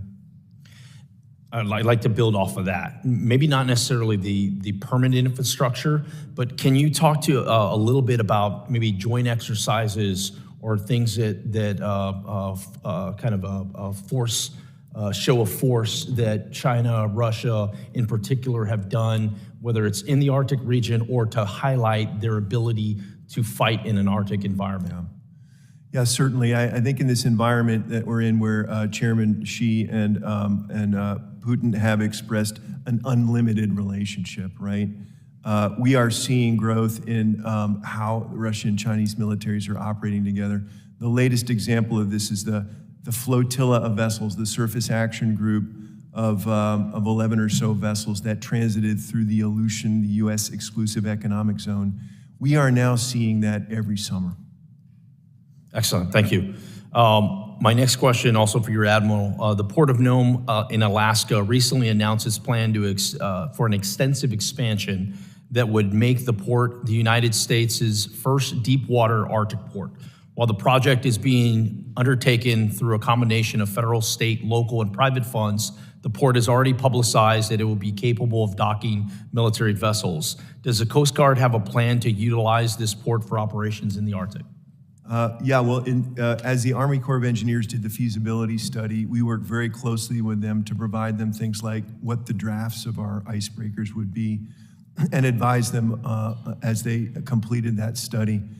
And I think as this construction moves out, the Coast Guard absolutely values additional infrastructure in the high latitudes that we can use. And I think in this case, we would absolutely use the Port of Nome for refueling stops, doing personnel exchanges as a logistics supply base, and those sorts of things. As we get closer to this being built out and completed, I know this committee would certainly be welcome to hear any thoughts as far as what resources, whether the Coast Guard needs directly or indirectly in order to be able to access that port for all the tools that you need. My next question is, does the Coast Guard anticipate needing additional deep water ports in the Arctic region? Our intent is to operate the Polar Security Cutter fleet out of a home port in Seattle, Washington. We do have plans, if we do get this commercially available icebreaker, for home porting somewhere in Alaska. We view this infrastructure as really helping with logistics, right? Not home porting, not basing. So if additional port locations were developed, the Coast Guard would certainly use those for our operations. I think that's spot on. Going back to my trip that I recently took to Antarctica, the takeaway for me was the logistics, the supply chain logistics that are just needed. And I think the Coast Guard is going to play a critical role in that. Once again, whether it's permanent or whether it's temporarily helping out this Arctic region, please keep us informed on what we can do to make sure that all the infrastructure is there, but also the Coast Guard has the resources it needs. We've talked about icebreakers and some of these things for years and years. It seems like we've finally got that moved in the right direction, but please keep us posted on what other tools you need to be successful. Certainly. Thank you, Chairman, and I yield back. Gentleman yields. I now recognize the gentleman from New York, Mr. Goldman, for his 5 minutes questions. Thank you very much, Mr. Chairman. Thank you for calling this very important hearing. Thank you to our witnesses for being here. I believe this area of interest is becoming more and more important as we are seeing geopolitical issues pop up with the connections between Russia, China, and Iran. And I want to talk a little bit about the importance of the Arctic region in connection to those threats that we are seeing more and more of. Russia is only 55 miles away from Alaska in the Arctic. And we obviously are seeing a tyrant, anti-democratic tyrant in Vladimir Putin invade Ukraine. If he is successful in defeating a democracy, certainly our understanding in Congress from the experts in the administration is that this will just be the first step. And so there's a real national security risk as it relates to Alaska. And now that China is also getting involved in the Arctic, there are even more threats. And I think it's not something that has gotten enough attention. And I guess, Admiral, from your perspective in the Coast Guard, what are the additional threats that you are concerned about, and what additional resources or authorities would be helpful to combating those threats? So certainly they're the geostrategic threats from Russia and China that you've talked about. We talk about climate change as being an incredibly substantial threat, and regardless of where people view that, it is certainly opening up the waters in the Arctic to more human activity. So we're seeing things like cruise ships, expeditionary cruise ships with under a couple of hundred passengers that are routinely operating, going all the way up to the North Pole. We're seeing more traffic, vessel traffic through the Northern Sea Route as Russia exploits their mineral resources, liquefied natural gas, and that sort of thing. So with more ships, that means more the threat of potential accidents and incidents, even oil spills there. And the Coast Guard is working with our partners to be prepared for those sort of eventualities.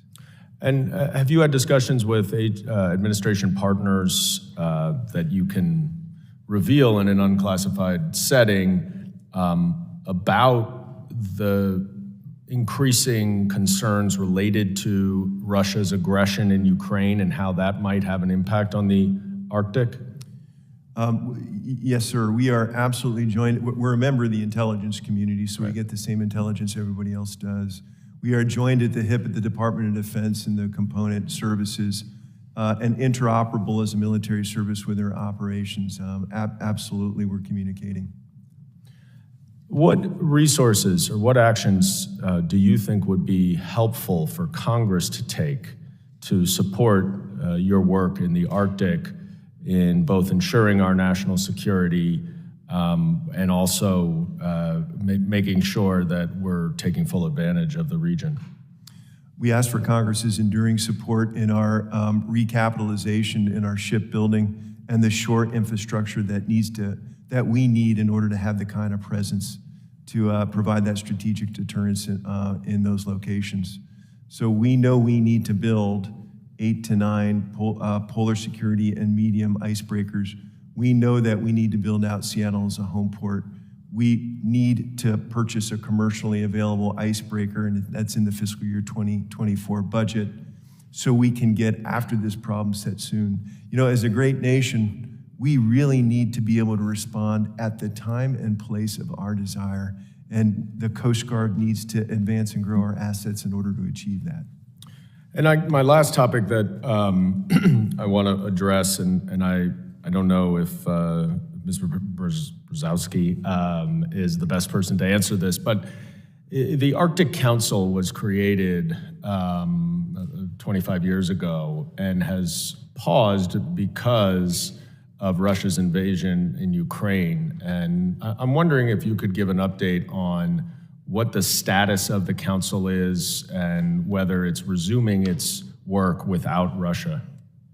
Is it okay if I take that question, Yes. Congressman? So I say this because the Coast Guard supports some of the working groups under the Arctic Council with the State Department leading. So the Arctic Council resumed its convenings and its discussions after the chair, Russia had been the chair during the invasion. After they stepped down and Norway took over in May, those discussions in the Arctic Council, absent Russia, have continued.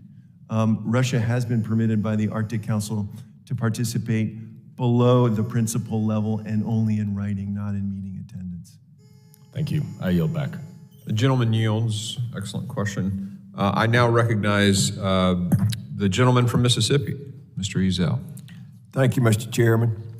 I appreciate it's been a great conversation today about the Arctic region and the Coast Guard strategy to secure the area. We know that the Russians and the Chinese are bad actors, and what's going on up there is of great concern of ours. To combat this, you know, we must roll out the next generation of polar security coders as soon as possible. And I'm proud that the most advanced ice breakers in the world are being built in South Mississippi. Ultimately, these vessels that my constituents are constructing will help secure the Arctic region.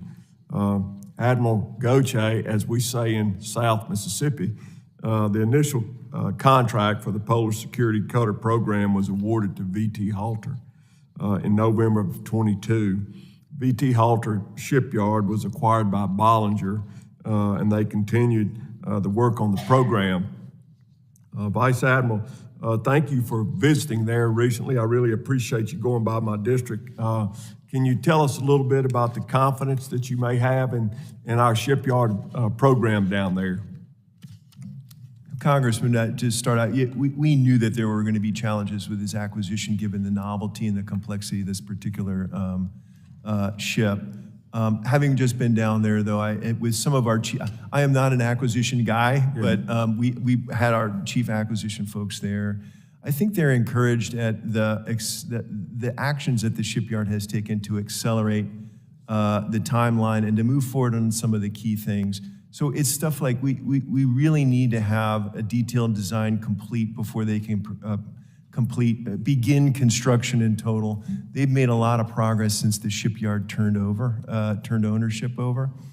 In order to accelerate the construction of the vessel, the Coast Guard has authorized the construction of some test hull sections, and that gives the shipyard some build proficiency and build some lessons in how they can build the rest of the ship. They built one of those and they're building the second, and I think that's going well. We do have some hurdles. I don't want to paint an overly rosy picture. The shipyard has indicated issues in the contract in terms of the time delivery, which is currently 2025, and the cost. And we're in negotiations with them to understand what the courses of action forward might be. Very good. I understand that the previous shipyard was owned by a foreign company, which owned it, which required some additional oversight in the operations. Are you finding it easier to deal with this shipyard that is owned by the Americans versus a foreign company. My acquisition colleagues would warn me to be very professional because there are rigid rules under the federal acquisition regulations. We treat everybody the same and have the requisite oversight. That being said, we have a long-term relationship with Bollinger. They're building our fast response cutters. They have built almost every modern class of patrol boat that we have in the inventory, and those are high-quality, well-performing ships. Thank you very much.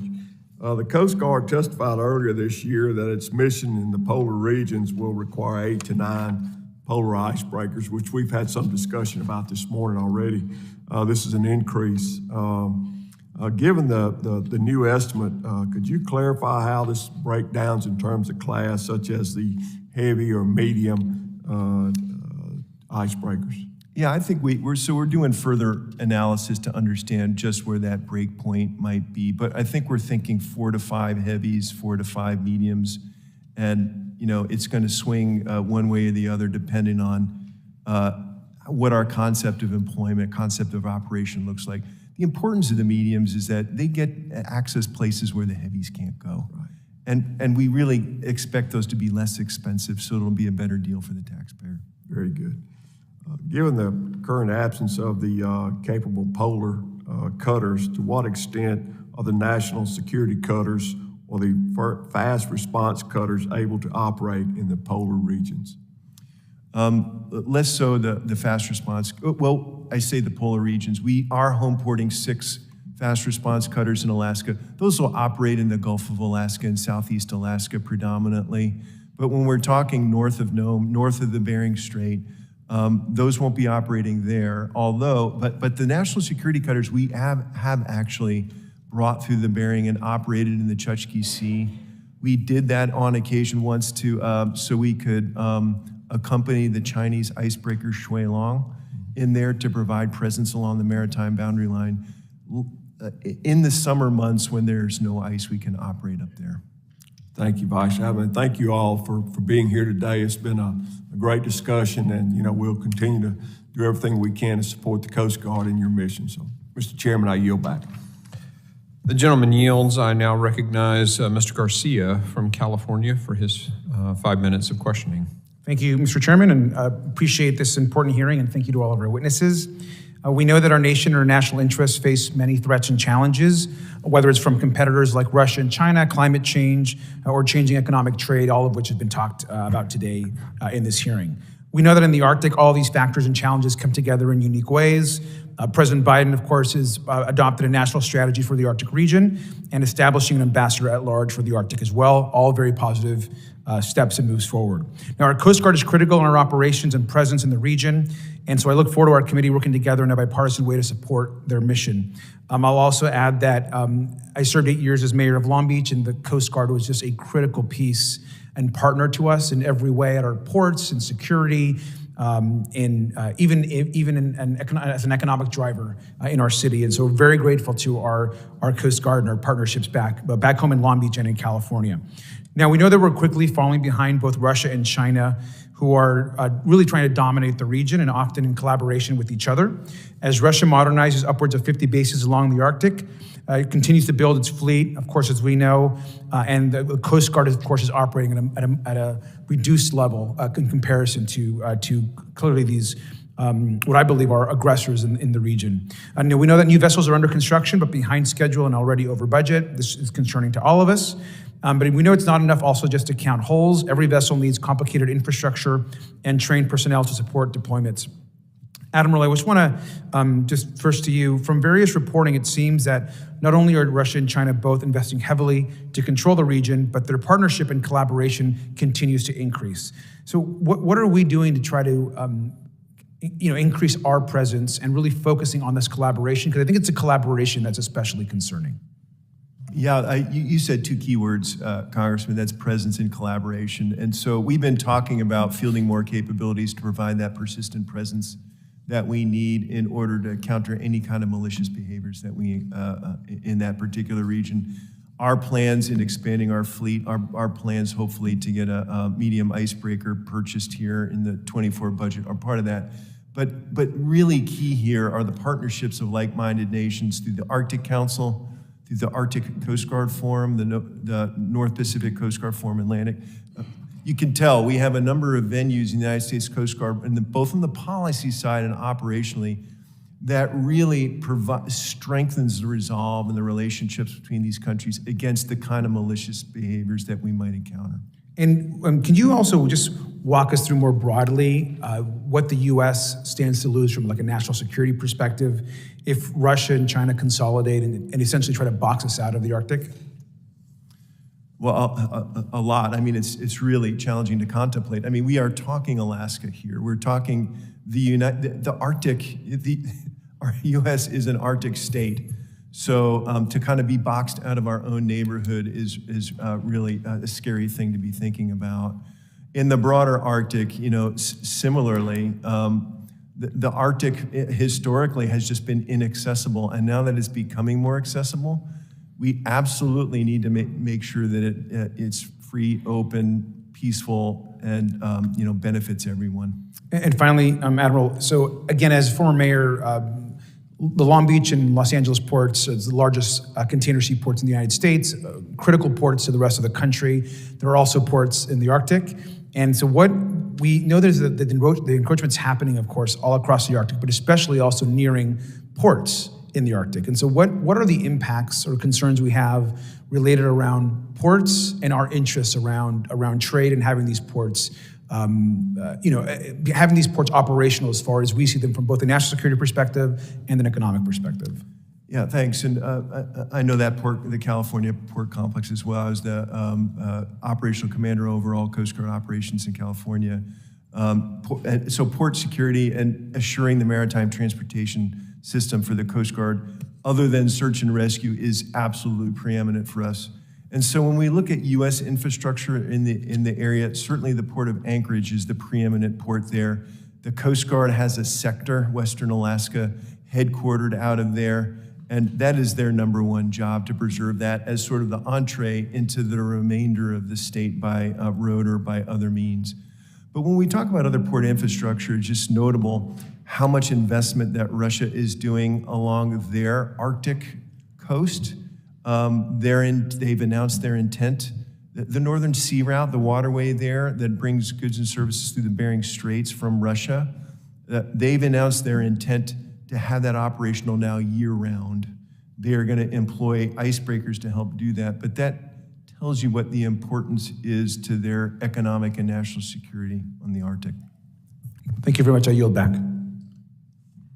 The gentleman yields. I now recognize the gentleman from New York, Mr. D'Esposito, for his 5 minutes of questions. Well, thank you, Mr. Chairman, and good morning, everyone.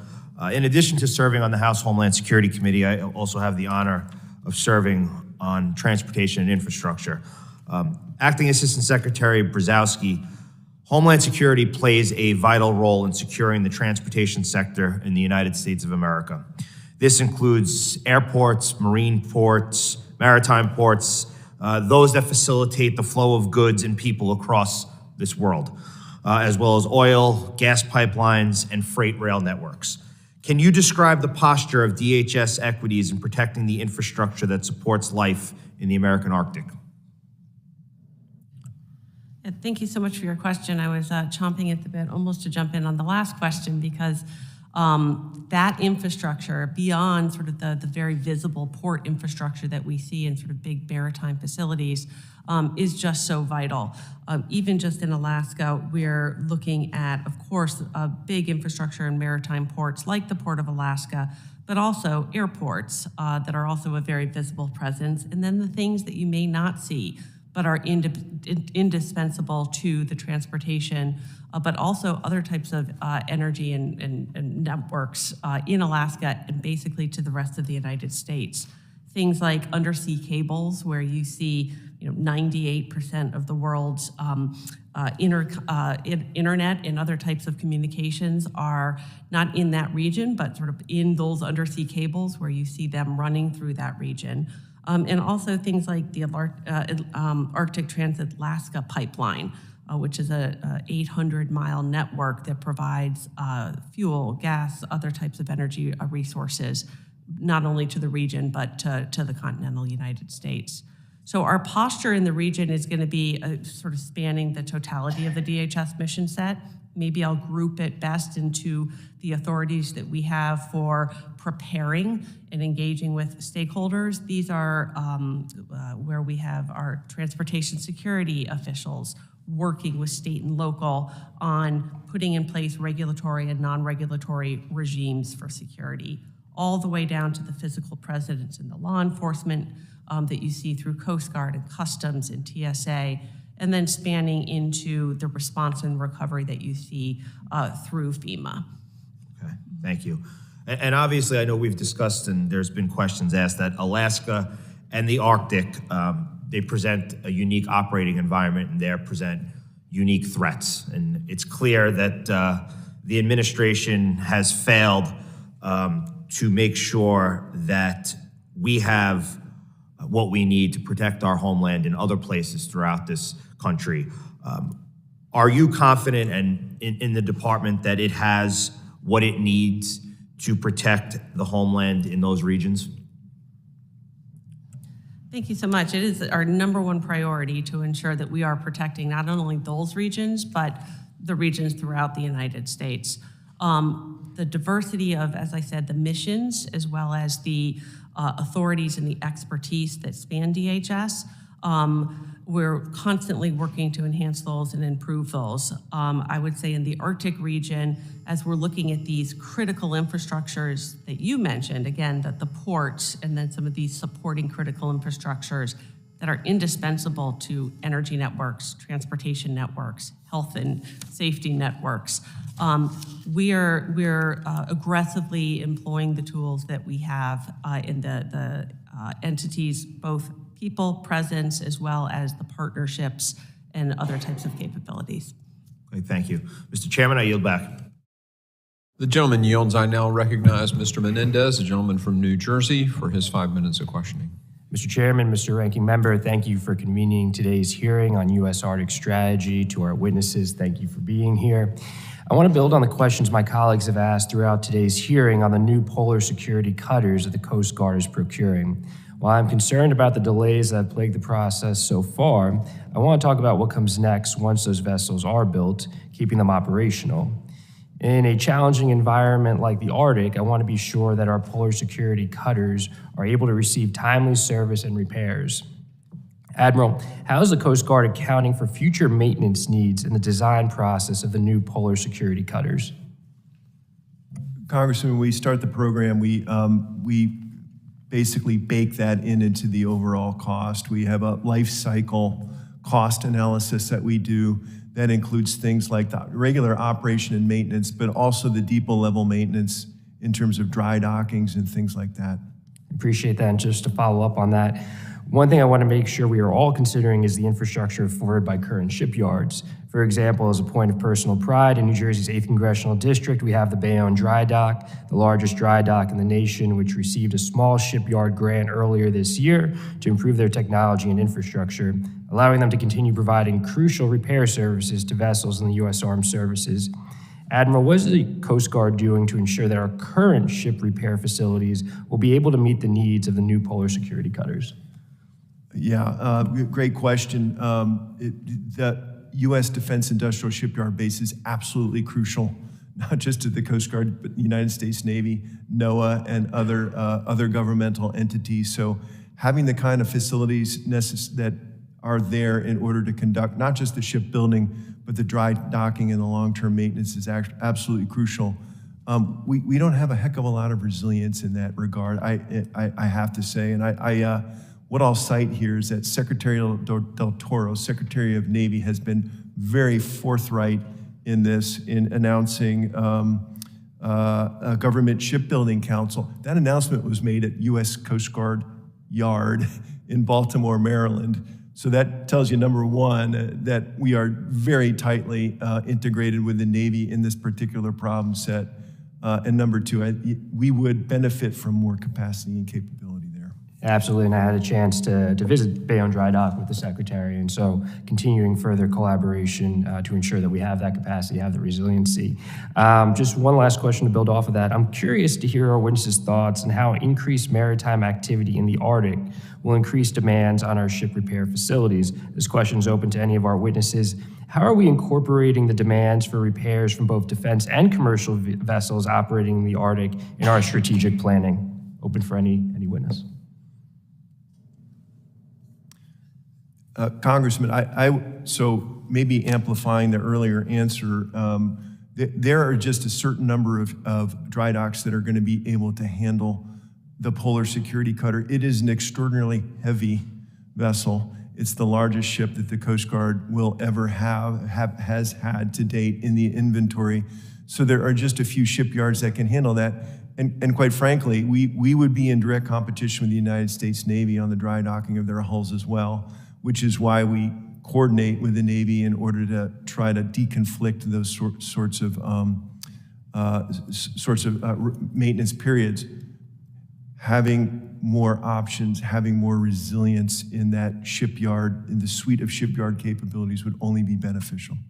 I agree, and that was just in competition with the Navy. You also you will see increased commercial activity there as well, which will be an additional burden on our existing dry dock facility. So look forward, again, to working with you on that. In the remaining time, building off my colleague, Representative Goldman's line of questioning, I want to make sure we are prepared for the potential consequences of increased Russian-Chinese cooperation. I was particularly troubled by reports of Russian tankers without ICE classification shipping oil through the Arctic to China. This question is for any of our witnesses. What actions can the U.S. take to pressure Russia and China to reduce the environmental risk they are posing to the Arctic with these unprepared tankers? Maybe I'll start off at a strategic level very briefly. One of the sort of wide-ranging actions that our Secretary has recently taken is to initiate what he called a 90-day sprint. And this is to take a really close look at the totality of actions that are arising from this increased activity of the PRC in the area. So the Arctic is one of 6 of the focus areas for this sprint.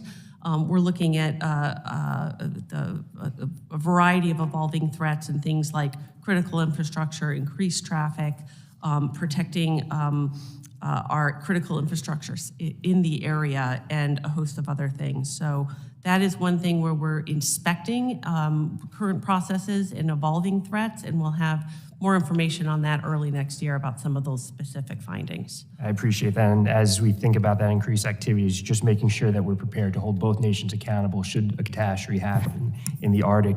With that, Mr. Chairman, I yield back. Thank you so much. The gentleman yields. I now recognize Mr. Burkeen of the great state of Oklahoma for his 5 minutes questioning. Thank you, Mr. Chairman. Appreciate you all being here.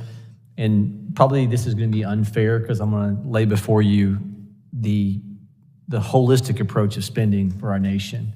And I'm doing that because, as we stand before, a nation that is facing within the next 10 years insolvency on mandatory programming and in our discretionary spending, which you all are a part of, 100% of our discretionary spending right now is borrowed money.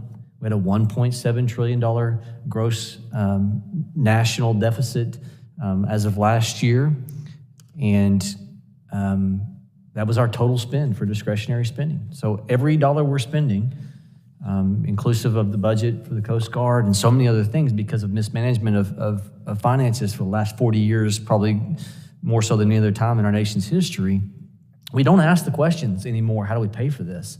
So how do we pay for $3 billion worth of icebreakers when it's borrowed money from our kids and our grandkids? And can you make a strong case, with what's happening with our southern border? And I think we spent under the Trump administration for 400 miles of rehabbing of border wall security. It cost $15 billion. So almost $3 billion for these icebreakers is a significant amount of money in comparison to what we could do to secure our southern border. So I guess what I'm doing is help make a case with a nation that never talks about how we pay for this. how do we pay for this? And make the case for why is it such a high priority?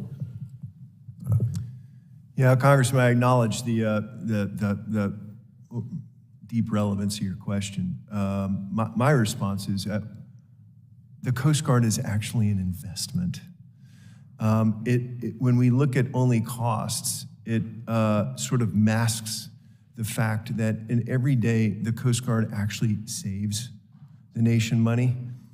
When I was captain of the Port of New Orleans and we had something bad happen on the Mississippi River and I closed the river down, it was $270 million in lost revenue to business for every day that river was shut down. And I think as we are gonna see more cruise ships operating, more deep draft cargo vessels, including oil and liquefied natural gas vessels operating in the high Arctic, including eventually the transpolar route over the North Pole, perhaps. Mitigating those types of accidents is actually going to be a cost saver for us.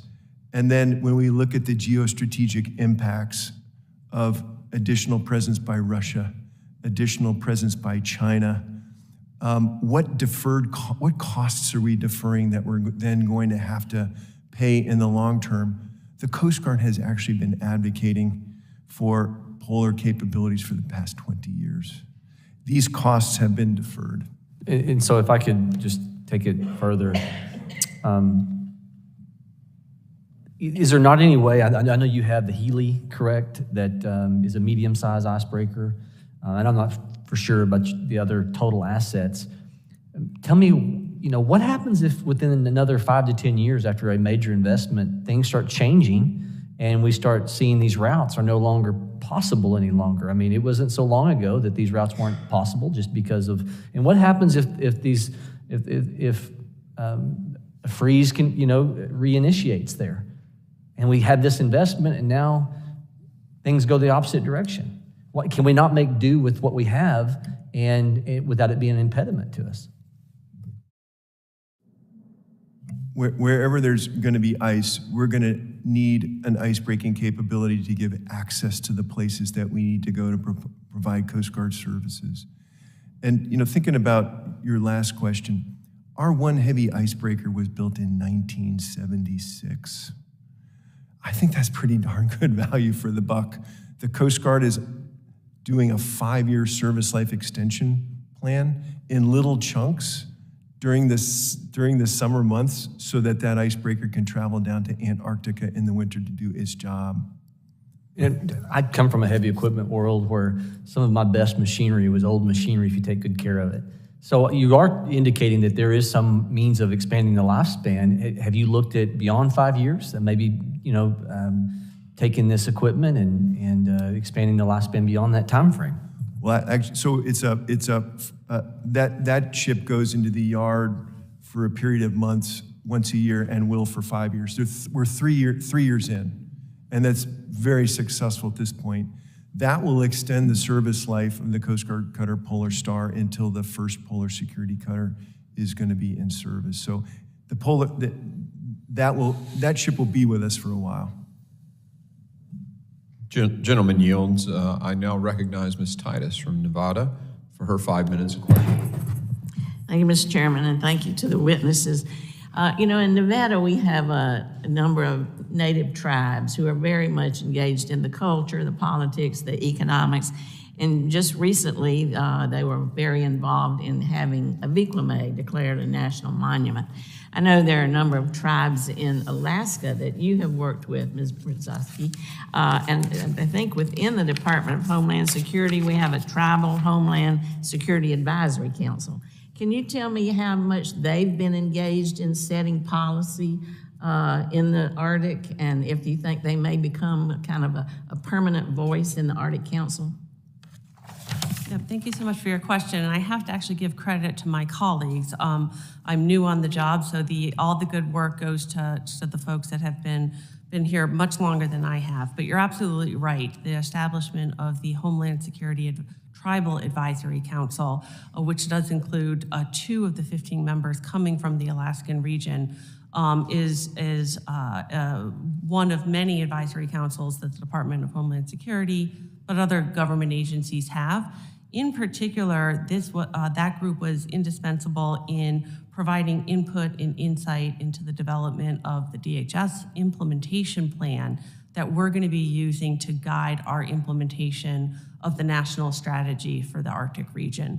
So it's not a body and name only, but rather really providing key insights into the needs of the community, things that need to be prioritized, as well as livelihoods and sort of priorities of those communities.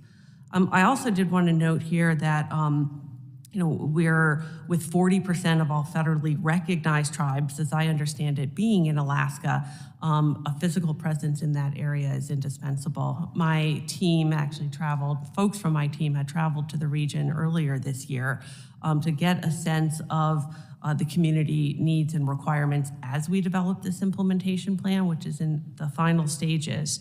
I want to also give credit to our Federal Emergency Management Agency. Not only are they integrated into communities around the world, but in Alaska in particular. Looking down to make sure I get their name right, but they actually have developed and recently released a national tribal strategy, which is a strategic roadmap to better help tribal nations to prepare for and then respond to emergencies. That's not specific to Alaska, but again, worldwide. And then also last year, President Biden appointed an enrolled citizen of the Choctaw Nation of Oklahoma as FEMA's very first national tribal advocate.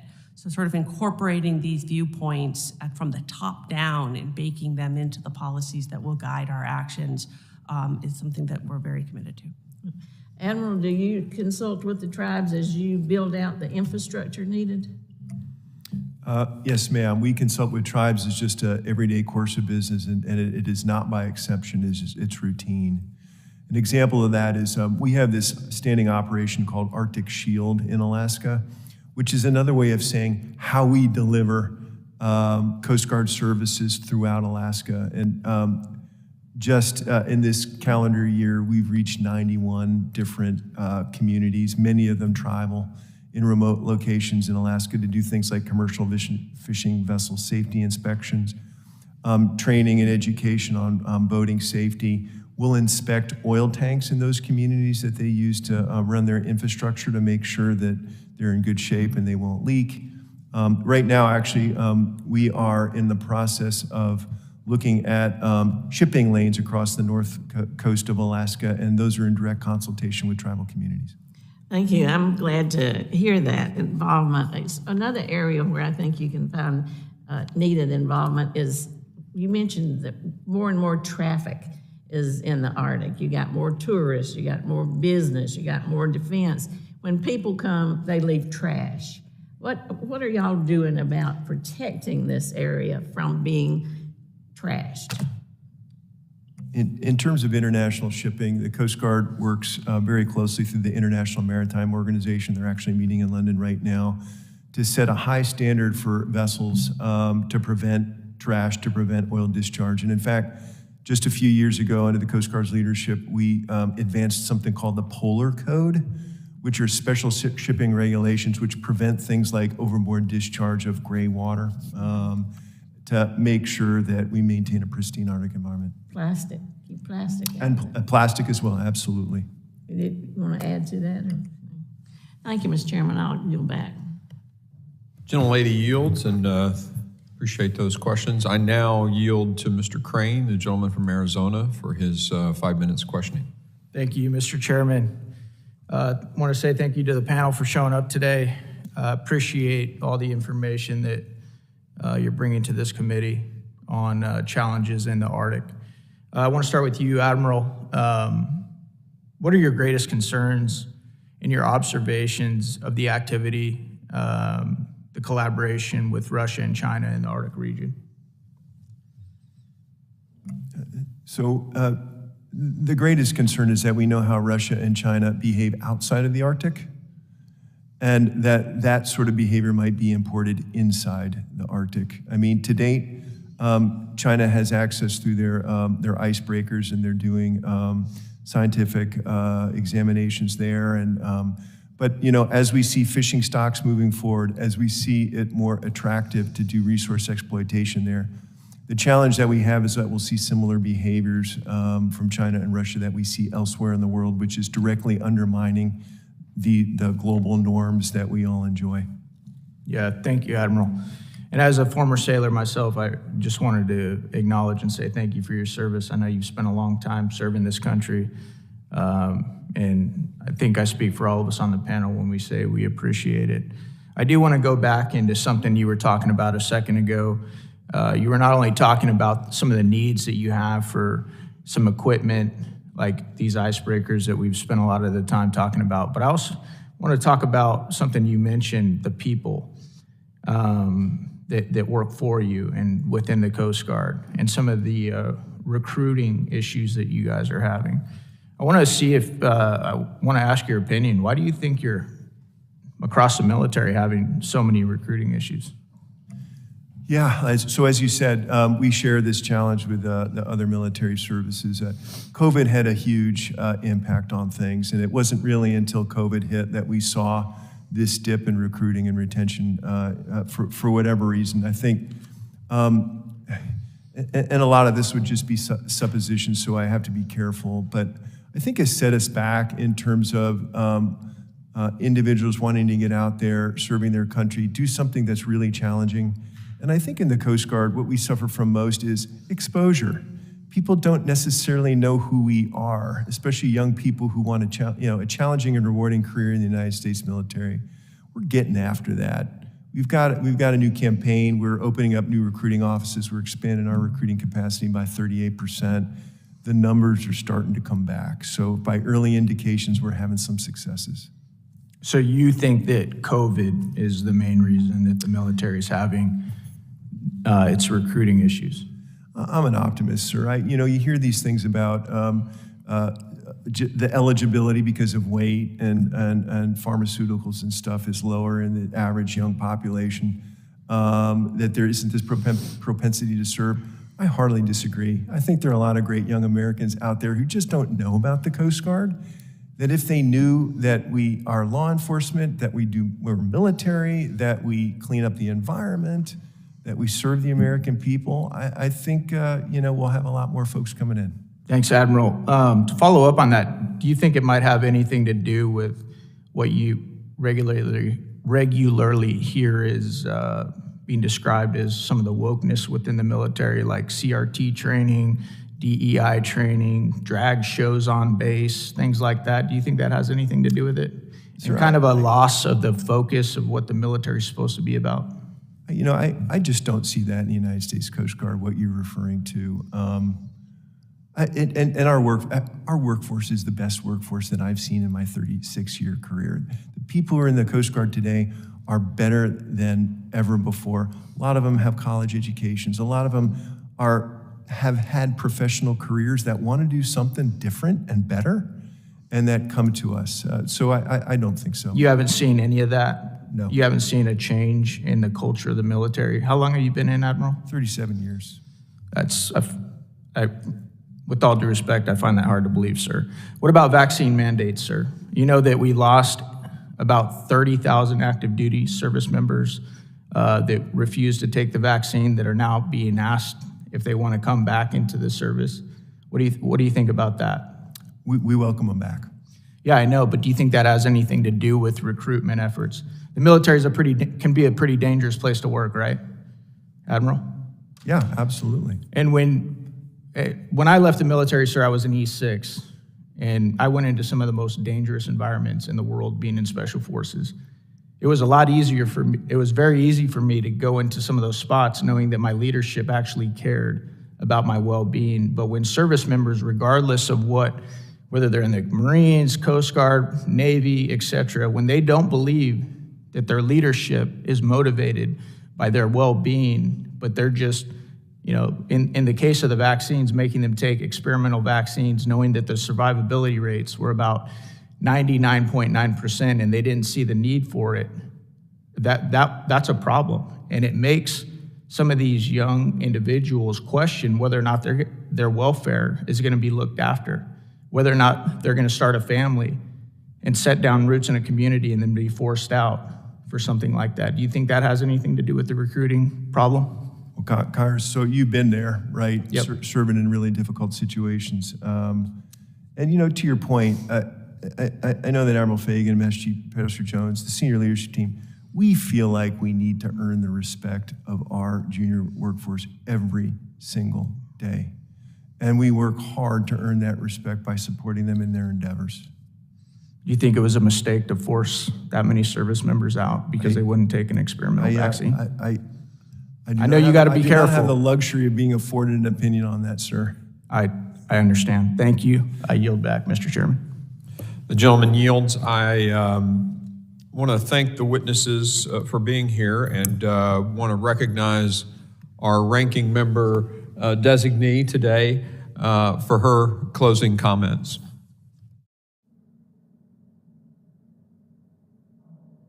So you are going to do the questions too. Okay. The gentlelady from New York would like to take her 5 minutes of questioning too. So please go ahead. Thank you very much, Mr. Chairman, and I thank our witnesses for both their service and testimony here today. Unfortunately, I had a conflicting hearing at the same time, so I missed some of your testimony, and I hope that my questions will not be repetitive. The climate is clearly changing in the Arctic, which is driving many of the challenges we're seeing today. In order for the Coast Guard to plan appropriately for the years and decades ahead, the service must maintain an understanding of climate change and what impact it will have on ice coverage and sea levels in the Arctic. So, Admiral, how does the Coast Guard consider the predicted impacts of climate change when developing its plans and strategies, including planning for shore infrastructure projects, determining asset and personnel requirements, and designing cutters? Yeah, thanks, Congresswoman. So we think in terms of climate change in three different ways. The first, as you're alluding to, is we need to build resilience into our own Coast Guard assets, not just our cutter operations, but even more so on our shore infrastructure resilience. So, as we do things like recapitalize piers to home port a couple of offshore patrol cutters in Kodiak, we build those piers to resilient standards that incorporate the potential for more and severe storms and for raising sea levels. The second thing that we do is we need to be prepared to respond more frequently to climate-driven disasters.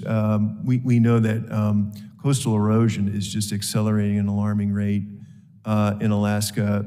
Alaska got hit by a Typhoon Merbok last year, and we were a first responder in that element.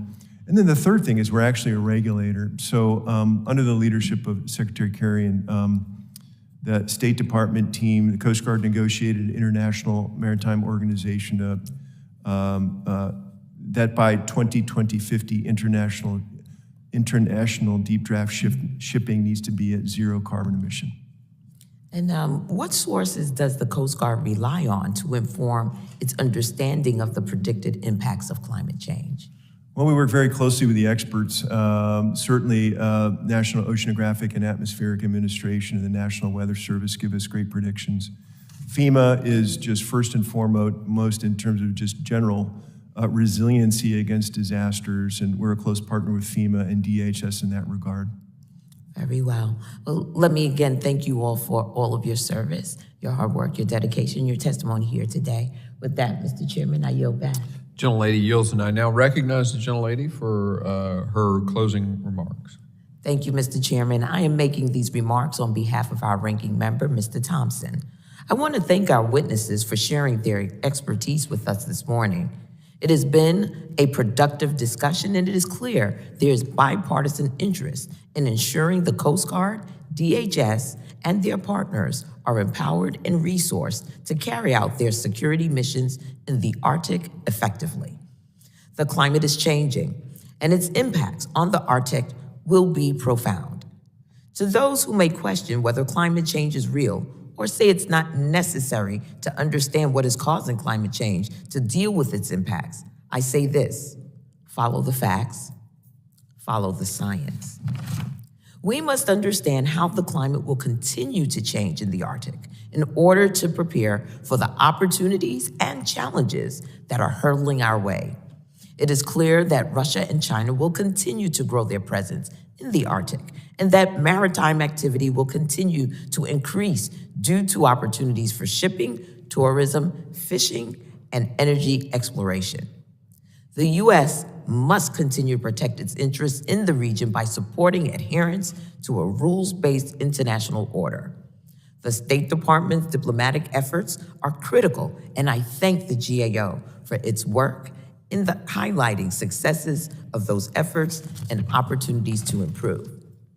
I hope the Senate will act quickly to confirm our first ambassador at large for the Arctic region, which will represent an important milestone in elevating our strategic focus on the Arctic. As we advance our work in the region, we must do so in close consultation with Native tribes and communities. They experience the effects of changing environment and increased activity firsthand, and their perspectives are invaluable. Enhancing the Coast Guard's operational capabilities is also key to protecting U.S. sovereignty in the Arctic. I, being him, look forward to working with members of both parties to help keep the Coast Guard's icebreaker acquisition efforts on track and building towards the future. Mr. Chairman, I, being him, am glad to see our committee continuing to examine Homeland Security issues in the Arctic, building upon our efforts in past Congresses. And I thank you for convening today's hearing, and I yield back.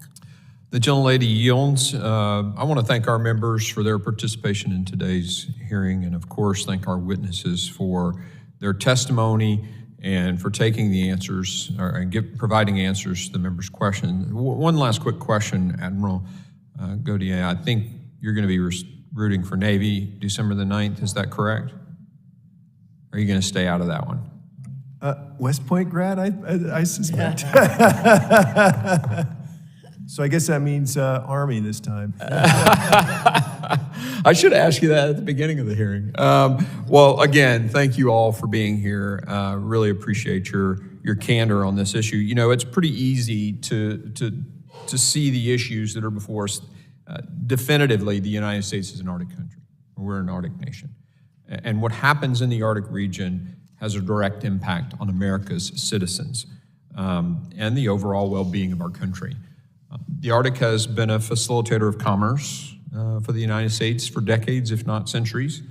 The bountiful natural resources in Alaska and the Arctic region, from fish to oil to gas, remain critical economic drivers in the United States and help us not only provide for the needs of our population, but also to provide other countries around the world a better alternative to doing business with dictatorships and tyrannical regimes.